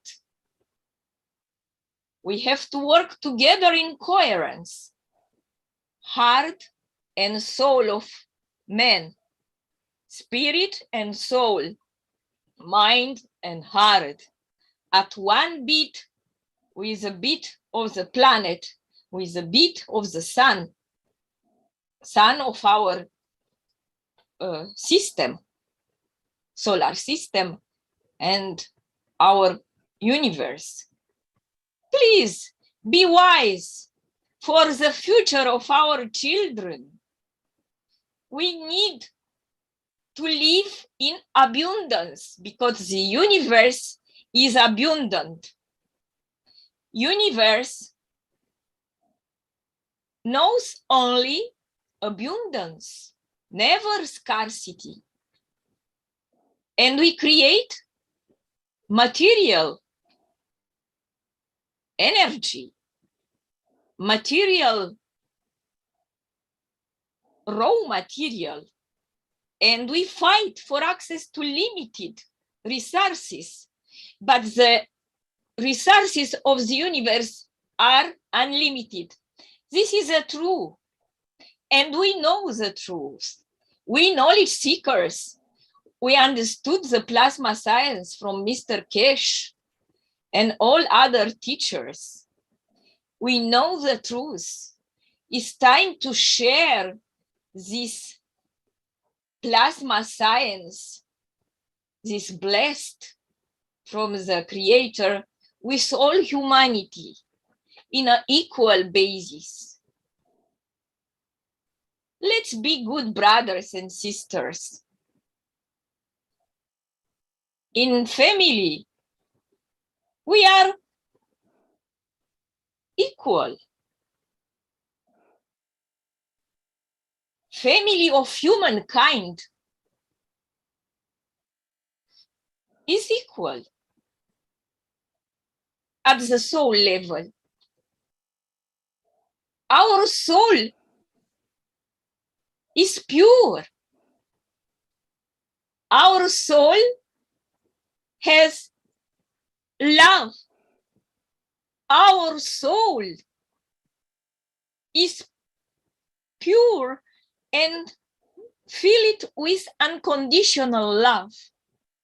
I send you to all beloved negotiators and leaders of the world. I send you all my love, unconditional love, to heal this planet from this pandemic and from scarcity. Abundance is a law of the universe, and you will have access to abundance, and we will share in equal basis the access to this abundance of the universe. Everything is energy, and all what we need energy. And energy is free from God. Energy is from the heart and the soul of the God, as in our soul. We feel it. We give free from our soul to entire team of the negotiator to be our guide for our future, a new future for humanity, a bright future full of energy, which is created from abundance and not from raw material.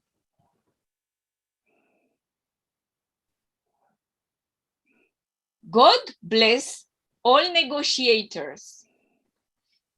God bless all leaders of the world, spiritual and political leaders and economic leaders, all kind of leaders. God brings wisdom, maturity, and unconditional love. When we love all humanity. We never sanction a part of our body. It's like a boomerang.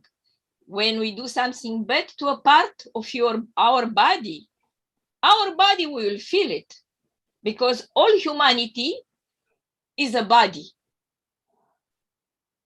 It's time to understand this truth.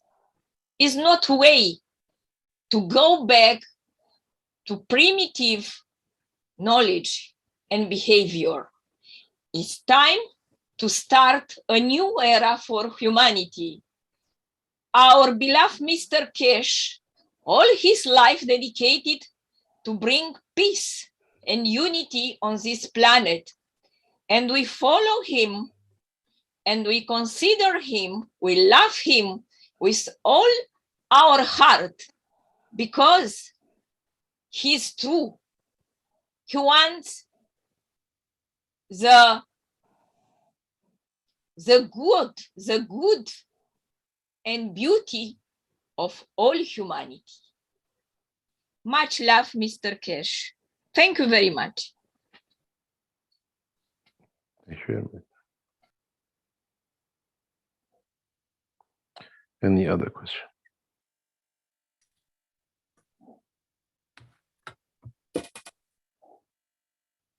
Mr. Keshe, good morning. It's Dean speaking from the Lynch studio.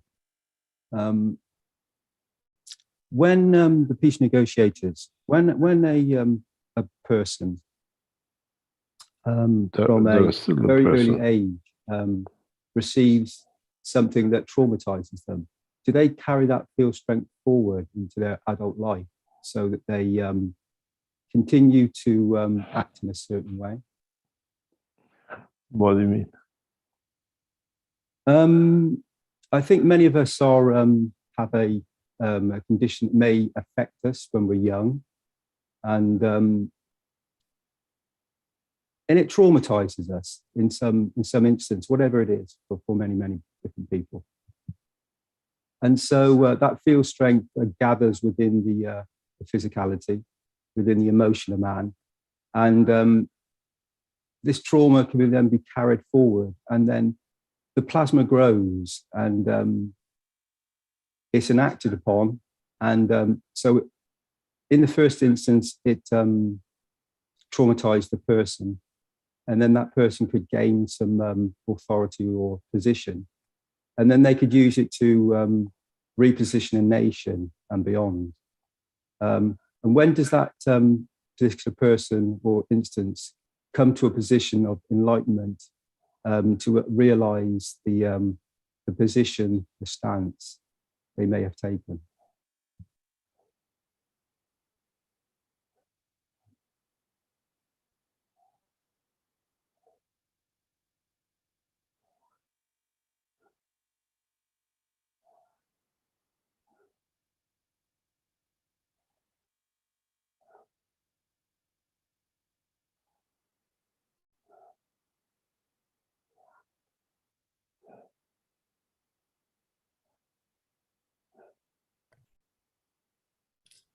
You may need to rephrase the question, Dean. I think it went a little too long here, so end of the Okay. toward the end of the workshop. I think Mr. Keshe is getting tired. Okay. Thank you, Ray. No, it's just that the way it appears, we're responding simultaneously. Some questions was coming from other sides. That's why I move out to into it.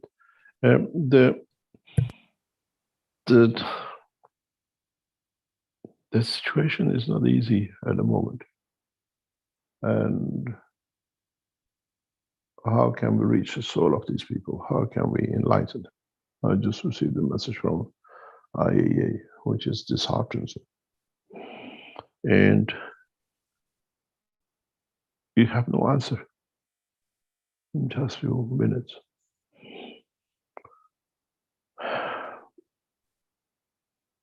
How do we work? How do we see? How we break these barriers up?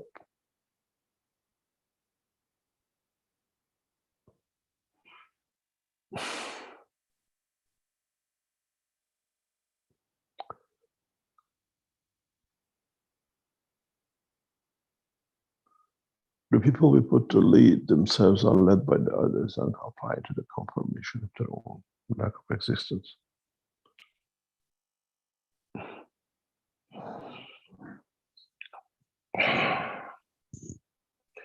Any other question?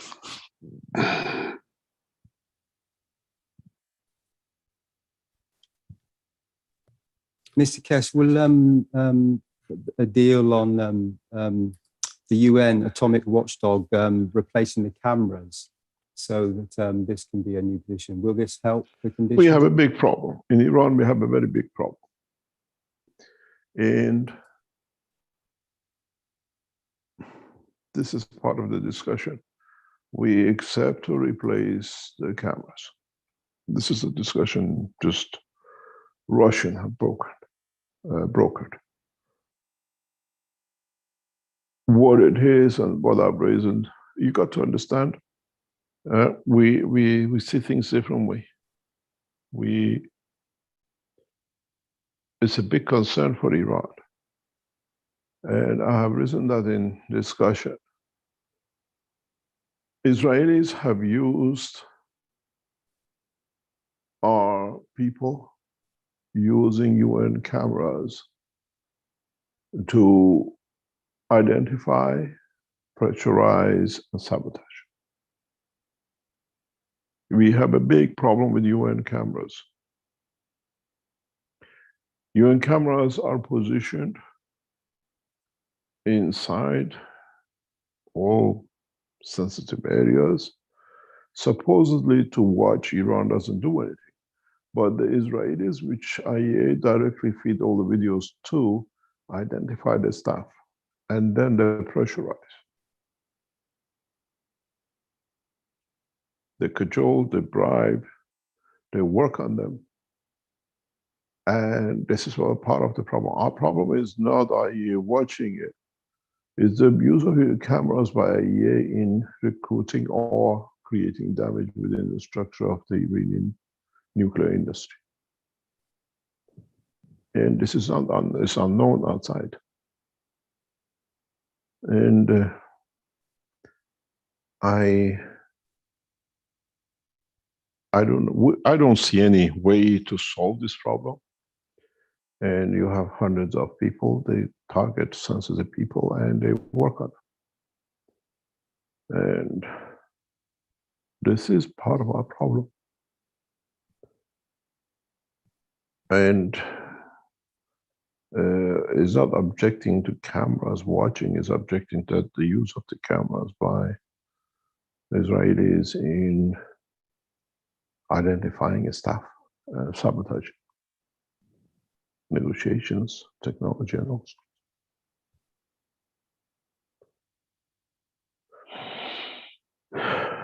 And it's not just the cameras, it's the application and information use.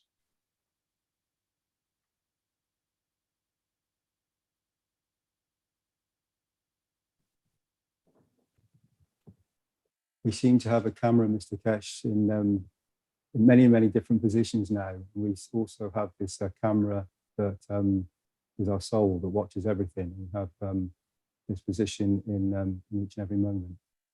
So in each and every action that we take, we watch ourselves. We're aware.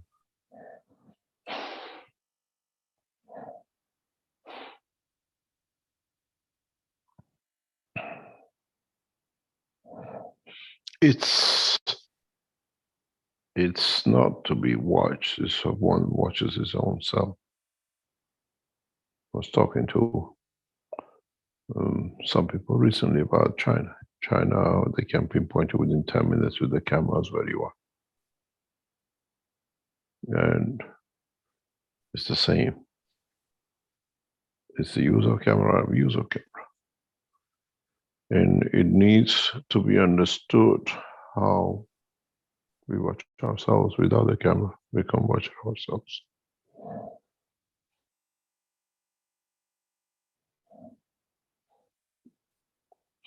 In the past couple of weeks, when we do the teaching, there's a lot of pressure because we are live on negotiations as well. So it just takes time. You watch how lies have been told and what lies have been told, and how information is abused.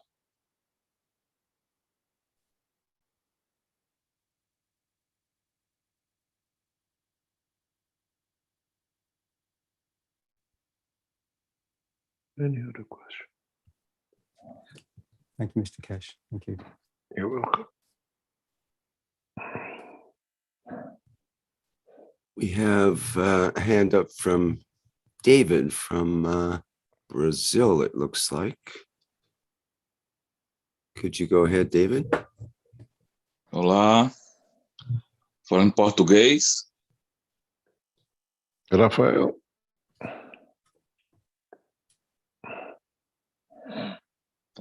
Oi, Rafael.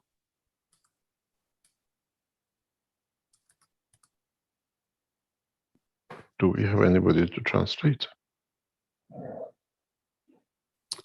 think Raphael's here. Let me just, don't know if he has a microphone though. There we go. Hello. Raphael, go ahead. Yes. Hi, Rafael. Rafael, Hi, Mr. Keshe. Hello. Hello. Oi, David, pode falar, por favor. Bom dia. Rafael, eu gostaria de fazer uma pergunta ao senhor Keshe, da seguinte maneira. Devido às mazelas que está acontecendo no mundo, Covid, as mazelas de modo geral, né? Em resumo, e principalmente também esse acordo de paz que não está tendo dificuldade em sair. Gostaria que o senhor Keshe explicasse se não, como assim, deixa eu melhorar assim, Satanás está trabalhando de forma para que isso não aconteça, se está como ele está. Tá, deixa eu fazer a pergunta. E como o senhor Keshe vê Can you translate what he's trying to say? Esse conflito. Só um segundo, David. Só um segundo, David. So I was trying to understand his question, but what he said is regarding this problem that we are going through in the world today, and this difficulty with the peace treaty between the nations that's happening. He's asking more, I would say, a religious question. He's asking how Satan is working for this to happen, where all these problems happen. What does that mean? Talvez pode ser mais claro, ficou claro. Ficou não? Pronto, como está acontecendo no mundo espiritual esse conflito de Satanás e Deus? So he's asking how is happening, if you can answer, what's happening in the spiritual level, this conflict between God and Satan, because that's what it seems that's happening today. with this problem in the world that we are going through, and with these negotiations it's been hard to get a peace treaty between them. So he's asking the spiritual world what's happening.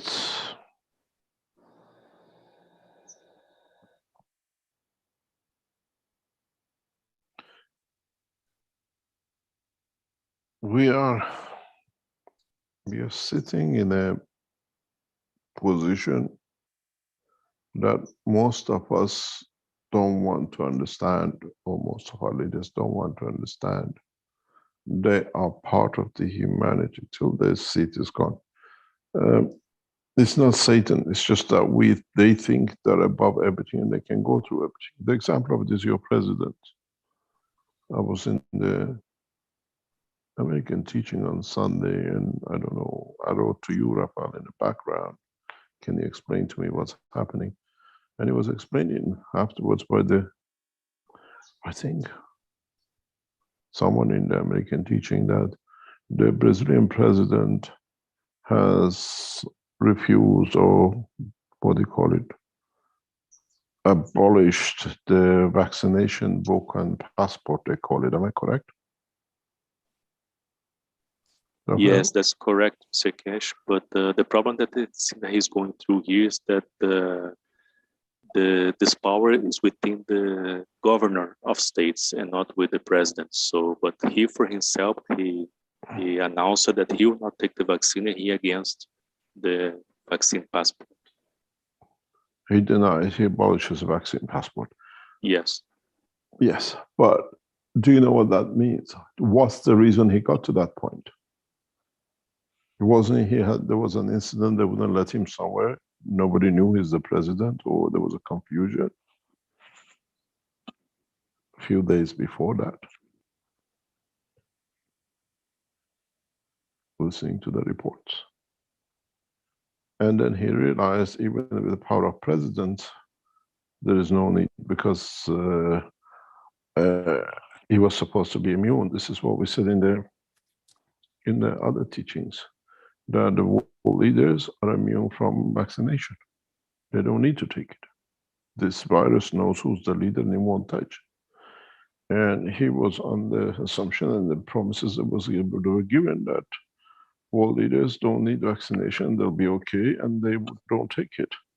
But they could go everywhere, they won't get affected. And when he was faced, I think he was with his son or with his entourage, somewhere he wasn't allowed, in New York, I think, if I'm correct. And then when he went back, he said, because he was given a surety that they won't get the virus, he doesn't need vaccination. Now he abolished it. And this is a very clear work how the finance world has become what they call the Satans with the rest of it. We knew about this, we warned this a few, 2-3 weeks ago, that the leaders, mayors, high-ranking civil servants don't need vaccination. How come? So it's not Satan, and the world peace is the same. The world peace is in the hand of these people till it doesn't come to their own homes or their own ground. Has no meaning for them. Doesn't apply to them. The Satan of the man is the man himself, nothing else. It is not created by God, it's created by man for man, and it's the way to control the weak.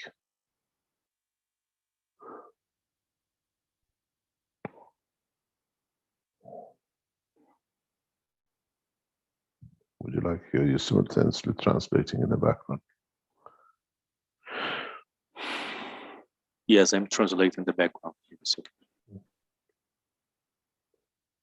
We don't have Satans. Satan's man made by man for man.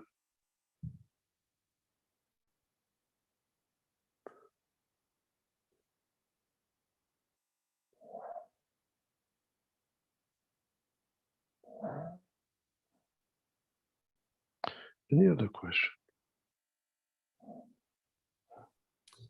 Well, B. Berman in the YouTube asks, how can we evolve towards higher vibrational frequencies of love, cooperation, and spirituality If we are constantly faced with man-made pandemics executed by ego-driven, greedy leaders?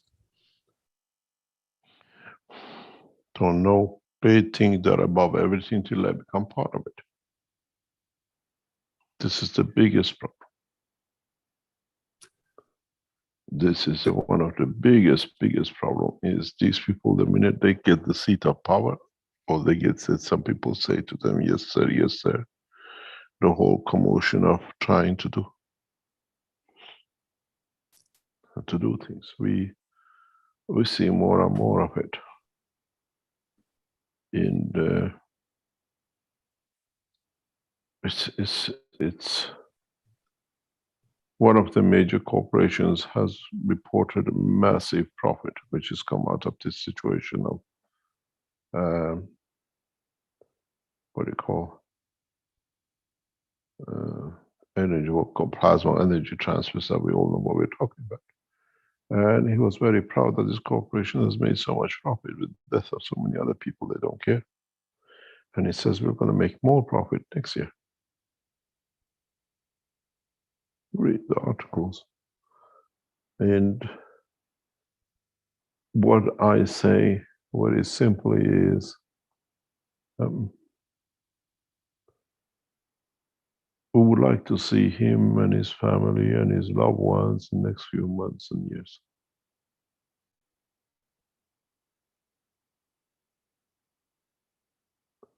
How? They have to stand the time of balancing of the whole field. The biggest problem is we don't, when these people at the power are at power, we see them. But we don't follow them.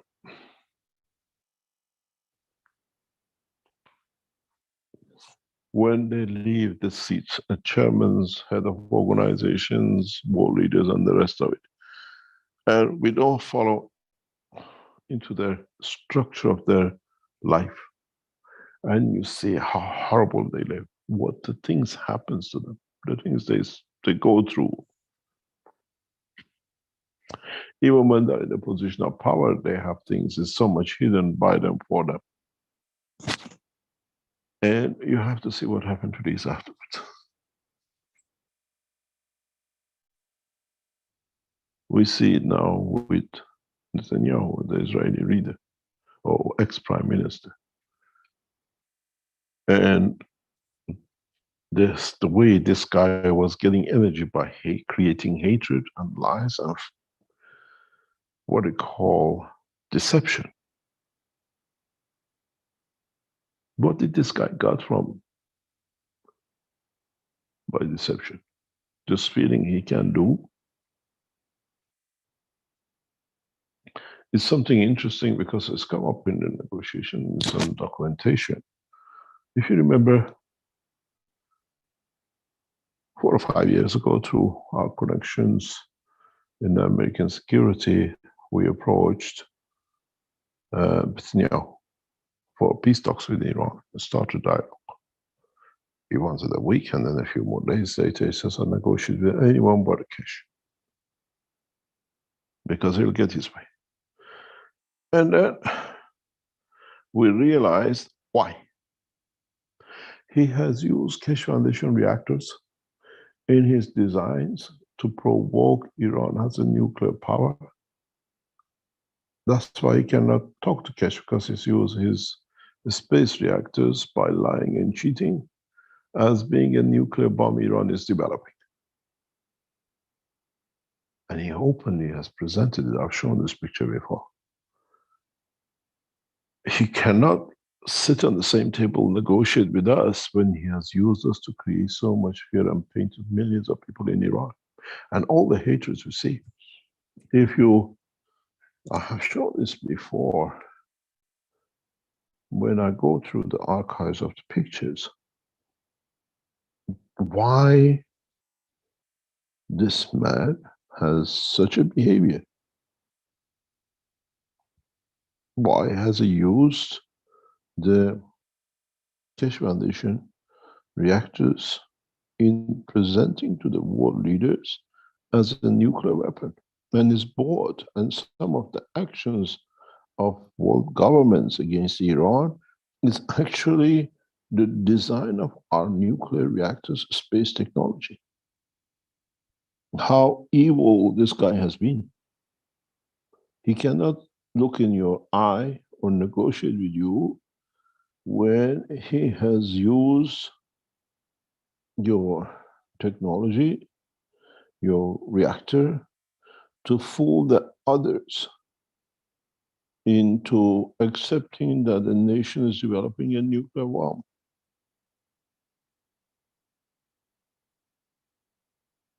It's unbelievable. And these people, at a point of power, they can do. We are planning to take this into court in Israel against Netanyahu. Deception. And being in a point of power and having absolutely an idiot in the White House as a president, or in a way collaboration between the two, this has become a point of sanctions. Why do people at the point of power do such a thing? No wonder he won't negotiate with us, because he has used the Keshe space reactors in the same picture, and he has made it to be a nuclear bomb. 90% of the fear of present negotiation, it is in our what they call communication with the 5+1. How come Americans have accepted this foolishness? It's exactly the same pictures from our teaching has been used by a world leader to bring sanctions on a nation which does have no intention of developing a nuclear weapon. And now, even our own leaders in Iran were not aware of how we got to this point.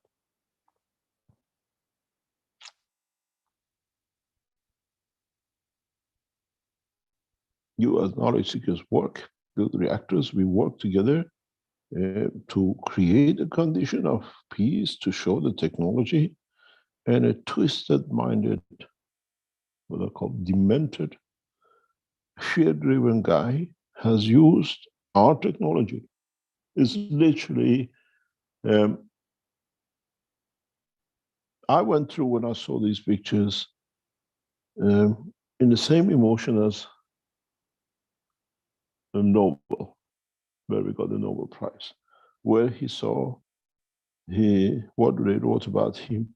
But what it brought to me, how my technology, how a reactor which I developed to bring peace for humanity has been used by two world leaders, most demented leaders we ever known, and it's become a cause of sanctions on Iran. And it's absolutely, we cannot go back.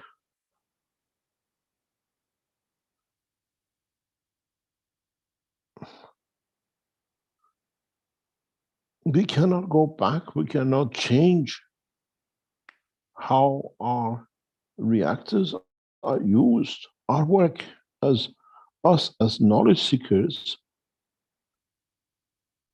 is used.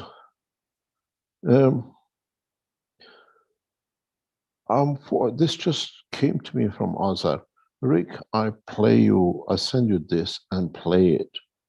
And then you see, you knowledge seekers, we are peacemakers, and how we're abused by, because this is what we have now on negotiation. We're trying to explain to the Americans that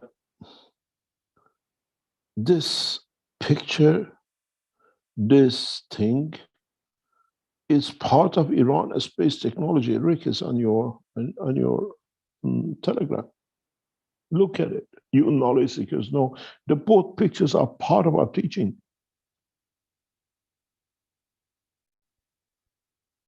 Have you received it? Yes, Mr. Keshe is getting it up now. Yeah, just I don't know if you can. There's a copyright on it. It belongs to BBC. It's BBC. Do you want to risk playing it? We're going to get brought down by BBC. You know that. Well, they might put a copyright restriction, but it won't affect our channel. Are you sure? I'm pretty sure. We won't get damaged. No. Play. But they might put ads on, or they might even take down the video, but we can put it up without this ad in it again. Or without this video, rather. Don't. Just take a screenshot of the reactor, I think, and try to cover it. Yeah, we can show a picture of and take BBC on the corner. Just the picture. This is a public Instead picture. of playing the video, I'll show a picture of the video. Yeah. That should be fine. And then so you we'll do see, that. and then you see him embracing Trump. This is part of our problem at the moment. How our world leaders lie and cheat using the most advanced technology to bring peace to mankind. IEA has a problem with this picture because it's on the table. Nobody can deny it anymore. Biden has a problem with this picture because his team has to go back and say Trump has trumped the whole nation.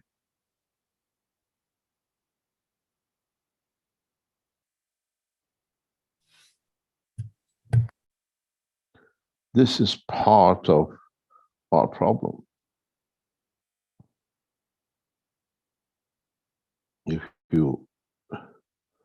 If you see it, then you understand how difficult the job is for Keshe Foundation.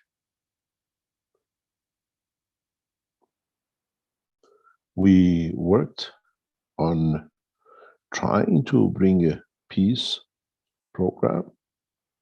We developed a space technology, and just look at the picture. A world leader lying in public to bring crimes and bombing and killing by cheating. You all know this reactor. It's a copy of the Iranian space reactor.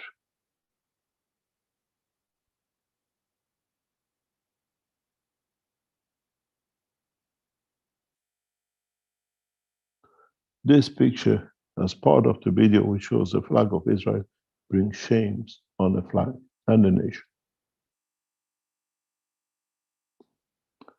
Your space reactor, just look at the way they show inside it. I think some of you did the test. We shown the structure of inside. You open this reactor. They're using our technology in a way to create the condition of fear. And they call it designing a nuclear weapons. Design of Iranian, what they call it, simulation. If you go back and look at some of your knowledge seekers as working in the lab have seen it. This is the reactor. You see it.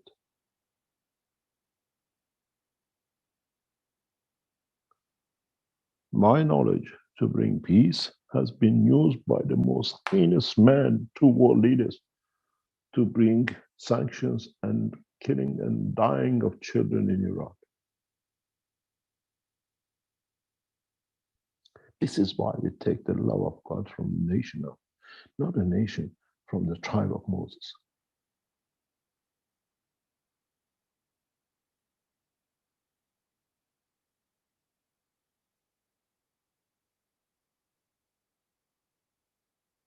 When you look at this, and when I see it as an inventor, as developer, and I see what I brought and the purpose, and what is being made to be and brought sanctions, thousands, hundreds of thousands of people suffering with the lying and cheating of this people.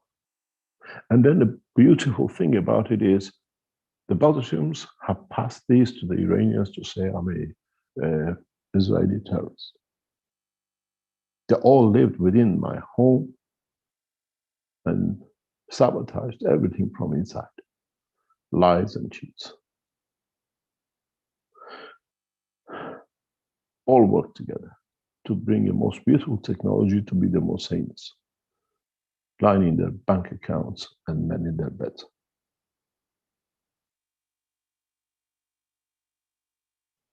Now you understand when I say I'm ashamed to be in the clothes of man.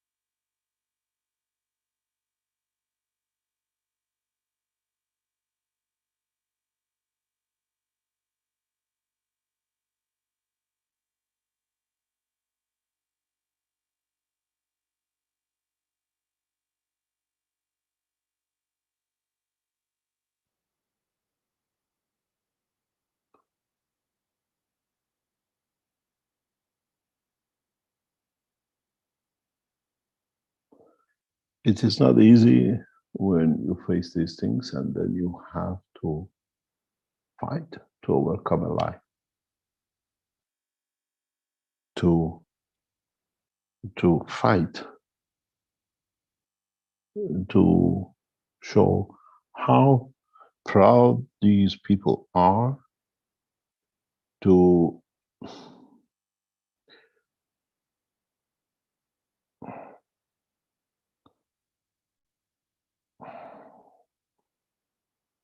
be part of this,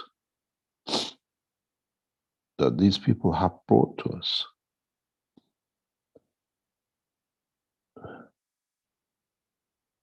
Are you there, Rick?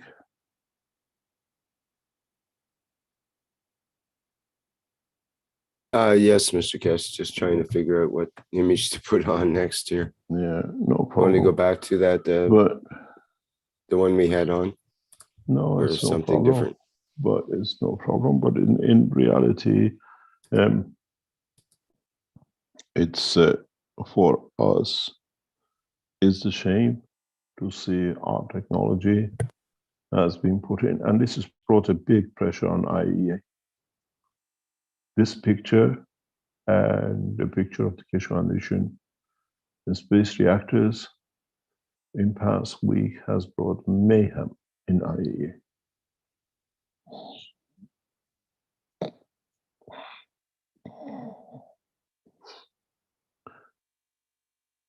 They do not know how to handle this, how to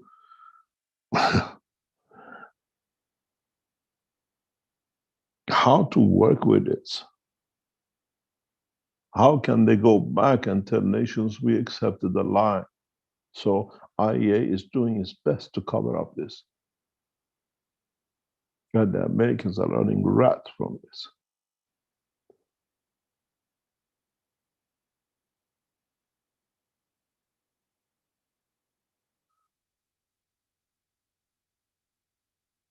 This picture is a picture of a murderer, a terrorist,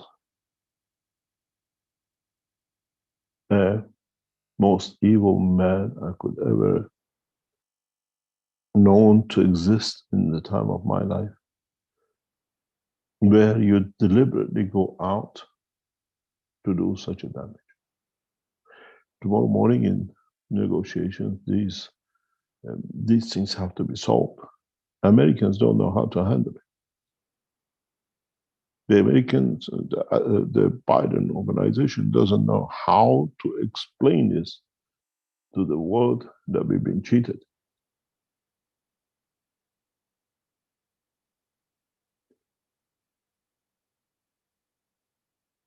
IEA is trying to distance itself as far as it can from this position.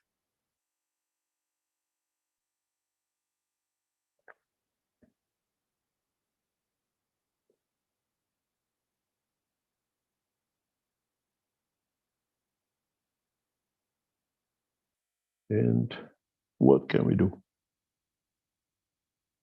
We teach the technology as messenger of peace for you to learn how to go to space.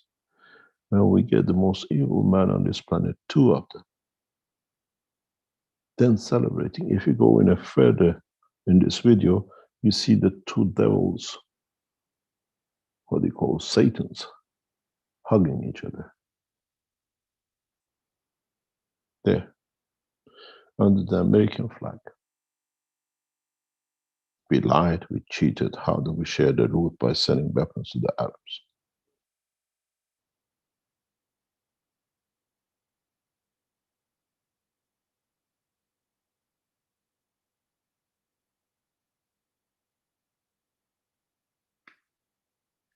This is where we have the problem. This is where we define pain in the technology.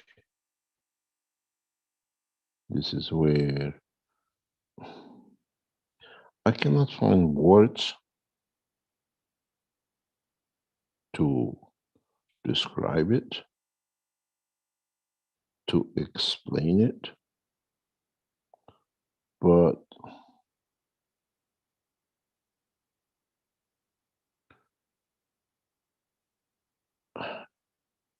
how do we explain this to our people?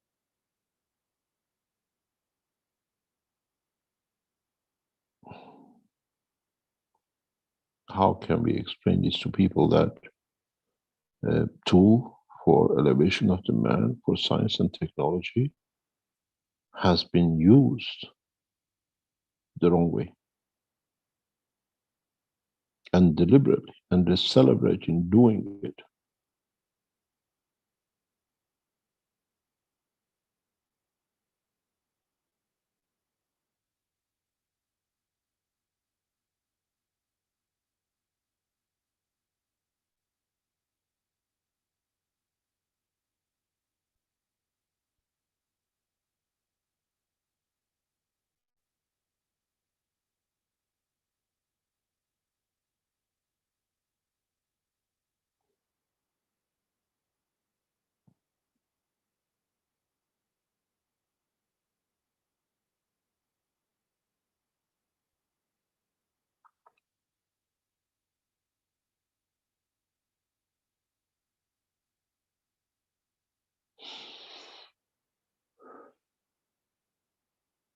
Any other question?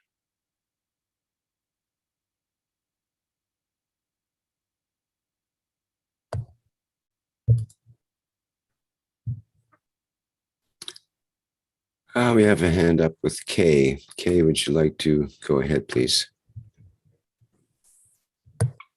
Good morning, Rick. Can you hear me? Yes, clearly. God bless. Good morning. Good morning to all the knowledge seekers. God bless you all. And Mr. Keshe, good morning. Very good morning to you. And thanks for everything that you do. All the energy that you put in this negotiation, especially, and bless you for all the unconditional time and effort and life that you put in. And hopefully, with grace of God, things will go to the direction that you're wishing. I want to say something. I want to ask something. It may sound really funny at first, but perhaps if you look a little bit deeply, maybe it means something else. Those leaders, those countries who are superior, is there any way we could take that superiority away from them so they don't feel the arrogance? Bless their soul. Elevate their soul. Apart from that, a quicker way. Even that,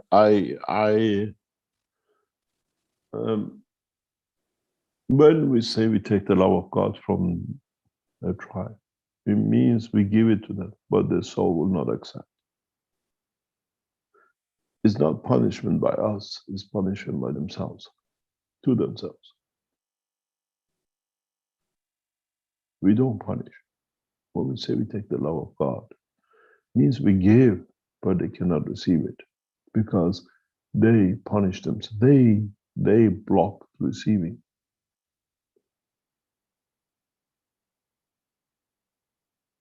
Mr. Keshe, is there any?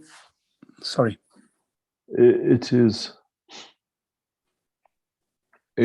the way these world leaders don't understand till they come to the point of themselves to be. We used to have friends, close friends from Iraq, and at a very high level before when Saddam was in position and power. And the things we used to say to tell us is that people used to have weddings in hiding from the fear of Saddam and his sons. What they used to do, come and take the brides on their wedding. They used to hide their brides in rooms and basements for these evil people not to get to, where there was a point of celebration. And then what we saw what happened to Saddam. He himself hid underground. What he did to the other people came to himself. They live that cycle. How long do they hide under that ground for every step which goes over them and might be found out? We've seen this again and again. We've seen that we can't do much, but they do it to themselves.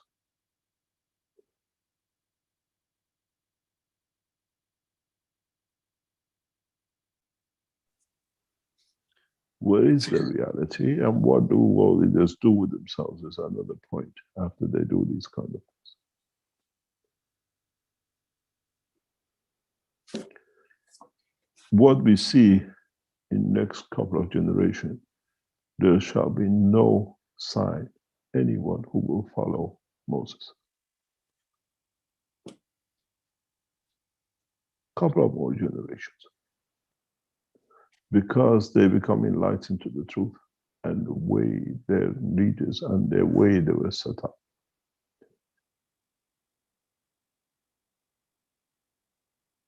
In a way, people used to hide to call themselves. This time, openly, they walk away from it. The same will come with Vatican, and the same will come with others, where the people see the truth about how and what reality is. By the end of this century, there will be no Jews left. Not by illumination, but by choice not to be.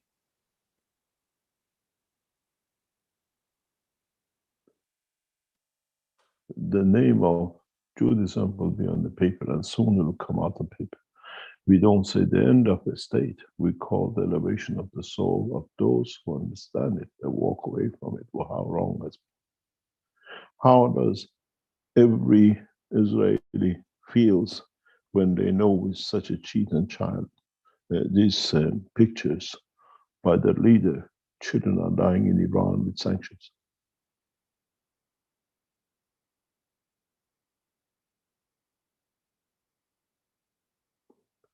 This is the way they make their own people to walk away from their own belief.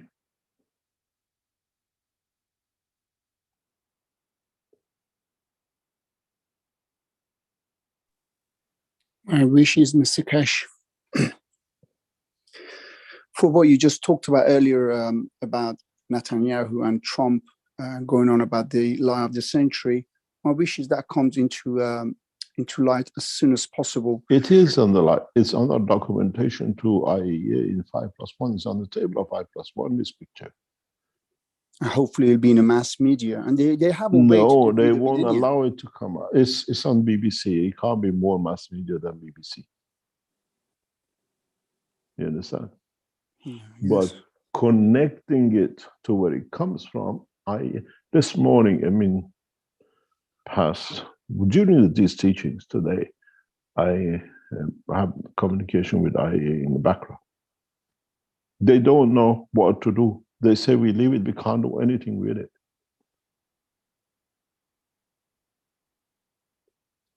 Well, Mr. Keshe. This is during the teaching of this morning. IAEA officers are in the shock because they supported it. Well, Mr. Keshe, we've been there. Sorry, we've been there before. I mean, not too, not so far distant past. If you remember, obviously they cooked up all that, rubbish about weapon of mass destruction of the Iraqis and 45 minutes to heart of London and all that rubbish. They went in there, killed a few million, and then said, "Oops, there was a flaw in our intelligence." They can just simply do that if they want to. The point is, the will is not there. The United Nations was involved in that raid or occupation and destruction of a nation with all nonsense that they built up. Just exactly that they built up. Netanyahu and Trump built up this nonsense about Keshe Foundation's reactor, which is supposed to be the most important piece of technology in the history of mankind. They can easily, revert everything back, and if they want to, bring it into, open and say, "Look, sorry, oops, we made a mistake. Somebody told a lie," and they always have sacrificial lamb. They wouldn't care about Netanyahu. No, you know what the Americans are doing. Yeah. Oh, this was part of it. This is not all of it. You understand? Yeah. Open more mystery. When you go, if you are in Vienna, we go to the conference. The conference is like on one side, and in front of you there's a camp of tent of reporters, flashing and doing. These reporters are told what they can record, what they can serve back to their headquarters to show. Yeah. You understand? We have the Iranian channel. If you go there every day, they are there. It's usual, what they call celebrity show. They go on lunch, they come back, And they're there just only to wind it that it has something.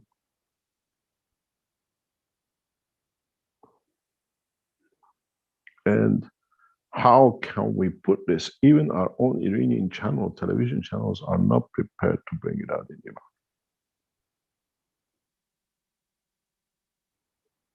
Shame on them. This is,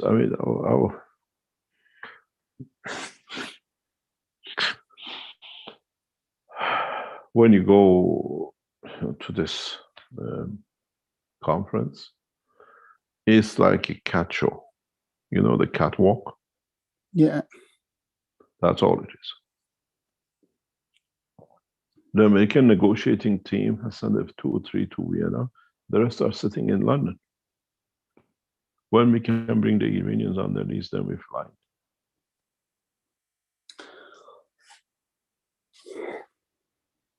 Mr. Keshe, sorry if I may.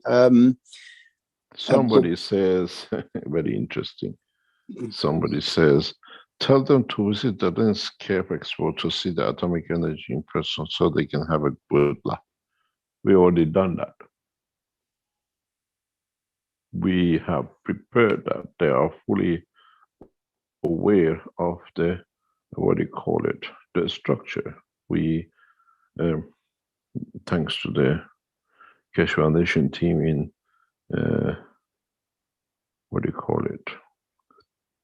in Austria, in Linz, we have made everything prepared, ready for the visit with IE. They come, we've been told they have come at night and they have visited the center in secrecy. And it's very interesting. We had a report that while the exhibition center in Linz was closed down, the Americans and the European scientists have been allowed to go in and investigate our technology. You've been to the exhibition yourself, you came for the opening. And this is today. The exhibition is set completely to show the diversity in the technology.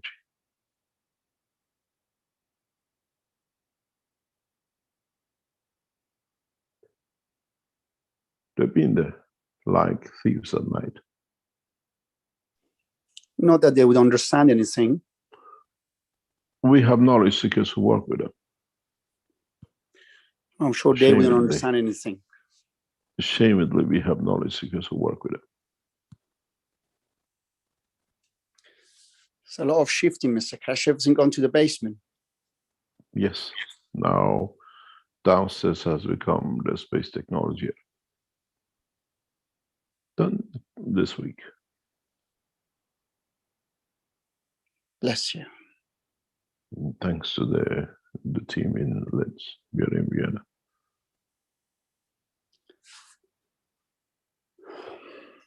Mr. Keshe, can I say something, please? I wanted to continue in that first statement, little statement I made, all bonkers it may sound, but to take away the superiority, it appears to me, to those arrogant nations, is to take their advanced technology away from them, mute them somehow.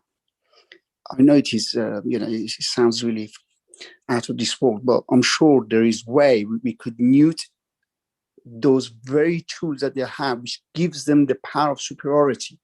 Once they don't exist, they'll become humble. Didn't happen to us as a Persian Empire. And now we become humble and they see it as a weakness. This is the problem.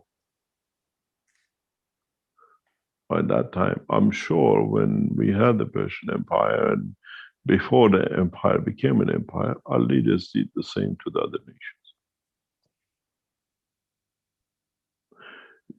It wasn't that everybody came and became part of it. There must have been atrocities. Yes, there have been. So have we matured for 300 years, not crossing our borders? How long do we have to wait for them to mature?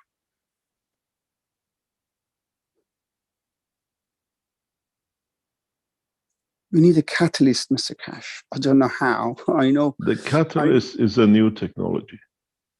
Yes. But the time for it starts from next Tuesday. We wish from our soul. We know from our soul.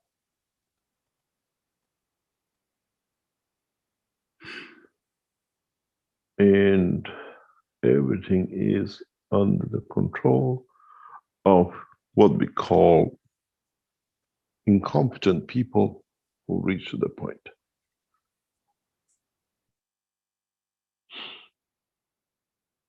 And the beauty of it is, whatever man needs to survive in the space under this planet is under this roof.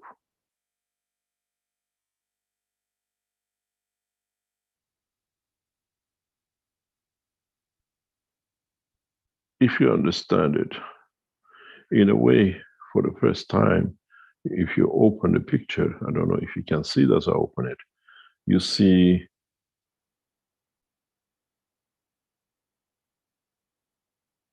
the first time we show the horizontal system in public.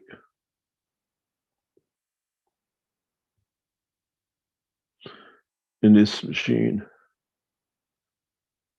I can grow your leg, I can change your heart.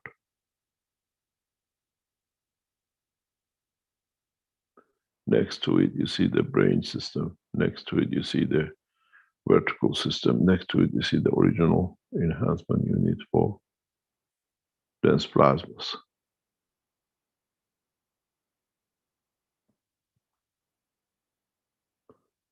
And it's beautiful to see how the man has strived for thousands of years. It's gathered on the one. And if you look at just above it, you see the reactor, the space reactor in the center, the one which Netanyahu has used.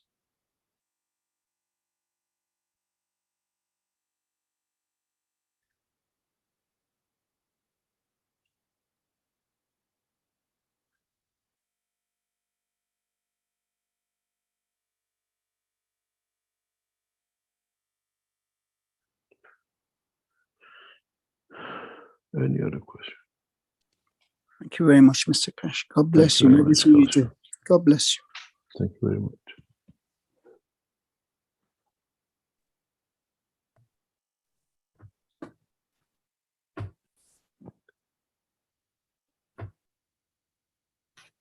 Okay, we have some questions in the chat here. Let's see. Mazar mentioned, why don't you put the negotiators in the enhancement unit before they sit for negotiation? Like when you go to the airport and they send you through this scanner unit to check you. Check the brain, you mean, or the souls?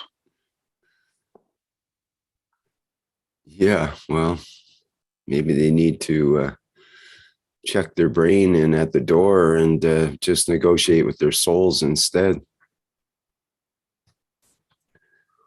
I don't know. You know, years ago, I used to work for IEA, and we used to work in a cowshed. And the way we used to enter and exit was in a way, a funny way. You went to working in a farm, and it was so strange that a few times the discussions was that that time was a lot of things to do with Russia, that the Russians have cameras hidden in the trees watching who comes, goes in the center. And the joke was even some of the cows has got a camera in different positions in their bodies that they can see, or when people go out walking in the fields talking. Because when it was something very confidential, we were told you always don't speak in the building or others can hear you. So very confidential things was talked in the garden, walking. You could see a lot of people walking together. So it's a strange way. It's a strange, very, very strange. At the moment, IEA has literally been snookered with what is on the table of negotiation and why the sanctions. Once you create doubt in one position and you can strengthen it, then doubt comes on the rest of it. And this is part of Keshe Foundation job, not to create a doubt, but show the facts. At the moment, IEA chiefs in Vienna are literally running like rats. How to bring a country who's supposed to be developing nuclear weapon is a space technology is used by nations to put sanctions on it. IEA, Mr. Grossi at the moment is on the run with this. He's got to answer to Iran. Why has he supported, why IEA has supported sanctions when there is no proof, and relies on the lie of it, two presidents.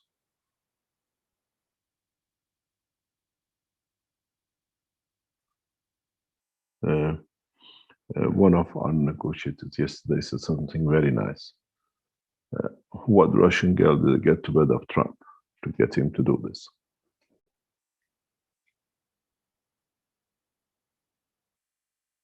This is a massive, massive problem today sits for IEA, who has supported nuclear sanctions where lies has been placed.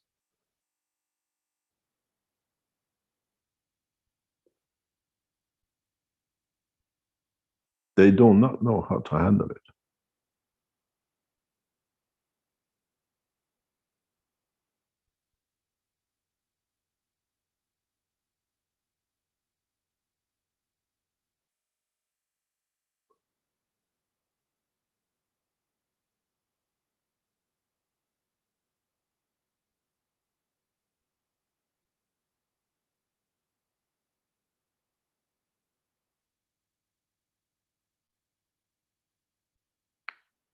They literally don't know how to handle this situation.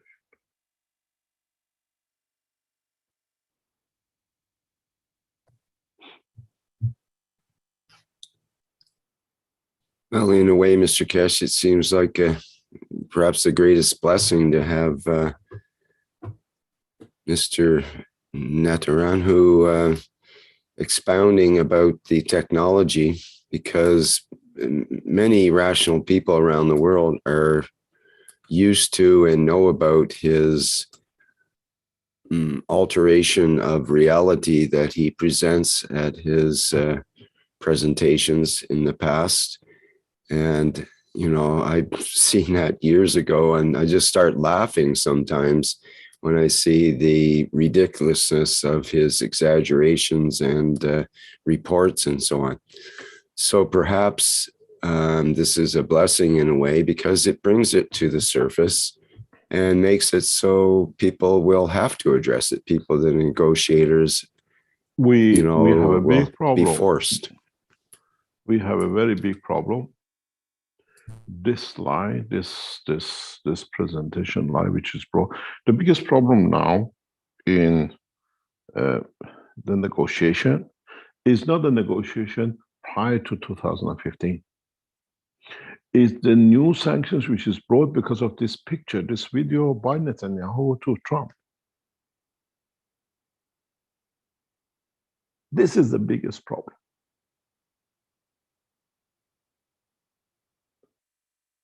This is the biggest problem for us.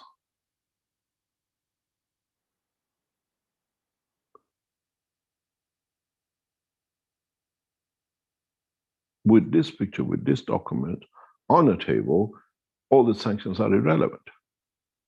But the Americans don't want to accept.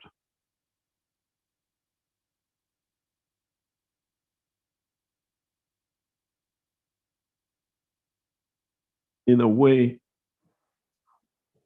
I'll read you a part of the text of this, which is very interesting.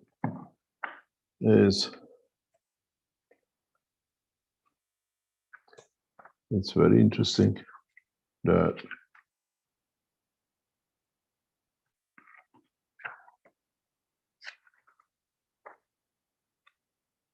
we put it in a very, very polite way. It says, now who has fooled who?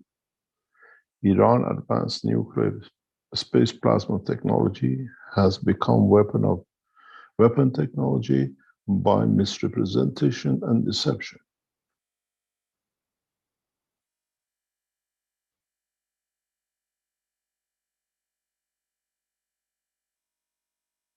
Deception. And the Americans, to confirm they've been deceived, they have a big problem to sell it to the nation.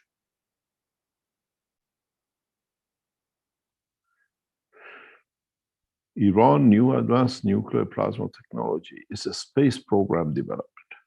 The system developed is to allow man to travel in deep space, to produce any material as he needs in a space without returning to Earth for supply.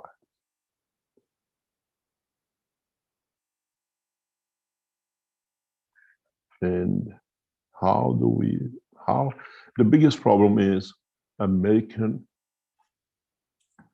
confirming they've been deceived.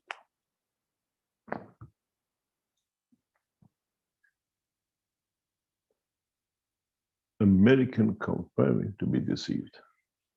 And a nation to speak with their president to confirm they've been deceived brings question mark on other decisions they have made. At the moment, we are in negotiation in the break point with this documentation. Because this makes the sanctions absolutely ridiculous.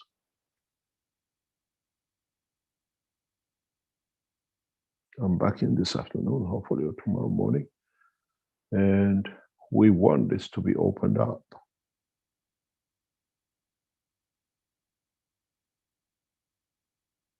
The Americans have to answer why they placed a sanction on the line. Why didn't they how they did not check their, sanction policy. It's amazing now you know as knowledge seekers how you sit in the center of negotiations, this is the fear they have, that Keshe Foundation, everything goes public.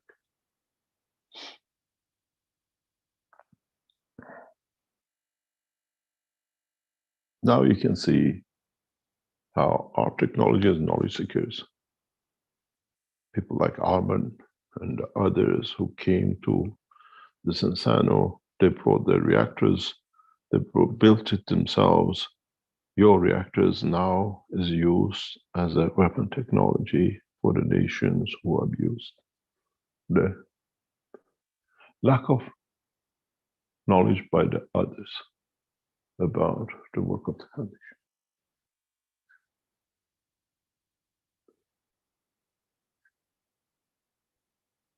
I see myself responsible for every suffering in Iran when my technology has been used this way, sanctions added to.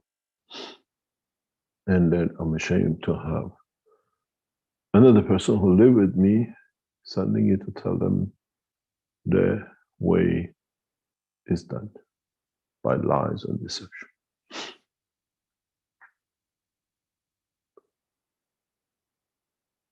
When you mislead, when you are there, where you're, is part of their life, this deception. Whatever has been said, whatever is done, then is given back to. And I'll show you something very interesting. Very, very interesting. And they are proud to show how they have aspired and they have delivered documents as lies to the other nations, how they lied to it. And the fact is,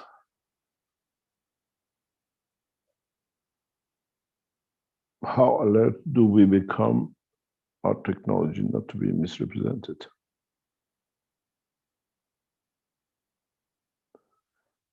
You see, there's a difference between us and them. This is us as joint, as knowledge seekers, American knowledge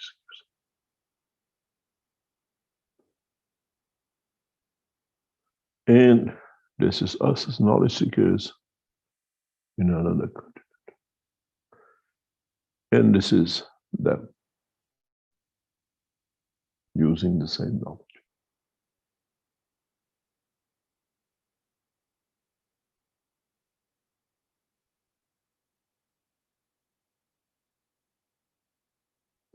We promote peace through the same knowledge. And they use our knowledge to create sanctions and pain.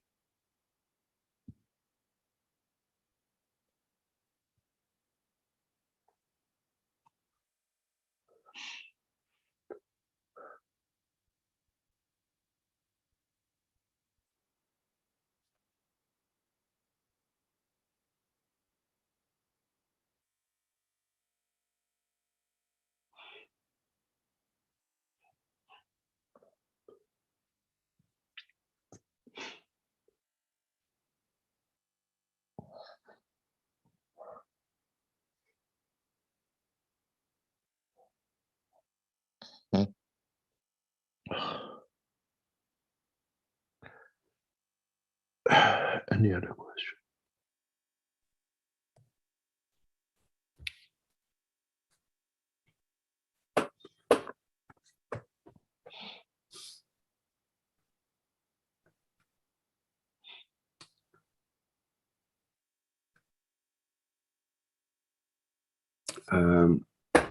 We have some other questions on YouTube. Should we call it a day? Maybe so. We have a number of other random questions, but you've answered quite a bit for today. Thank you very much. And let's see what comes up and how we succeed in these works. Well, one thing I know, Mr. Keshe, when you are confronted with the challenge, when you're confronted with a lemon, you find a way to make lemonade out of it. So we all wish you the best, and we put our intentions and toward elevating this situation as much as each of us are able. We'll see what we can do. We'll see what we have to do. We see how we can shape the future the correct. Thank you very much for today's teaching. And hopefully we'll find another way to enlighten you next time and next generation. Thank you very much, Rick. I'll see you next week. Very good. Thank you, Mr. Keshe. Thank you very much. Thank you. And thank you, everybody, for attending today's 411th Knowledge Seekers Workshop here on Thursday, December 16th, 2021. You see, we have the One Nation, One Planet, One Race for World Peace and Justice coming up on Tuesday. Let me just get the date here. Tuesday, December 21st. And people are welcome to attend that and listen to members of the Universal Council and ask questions in that workshop. Okay, I think that's it for now. And we'll see you all back again next week at this same time and place as well.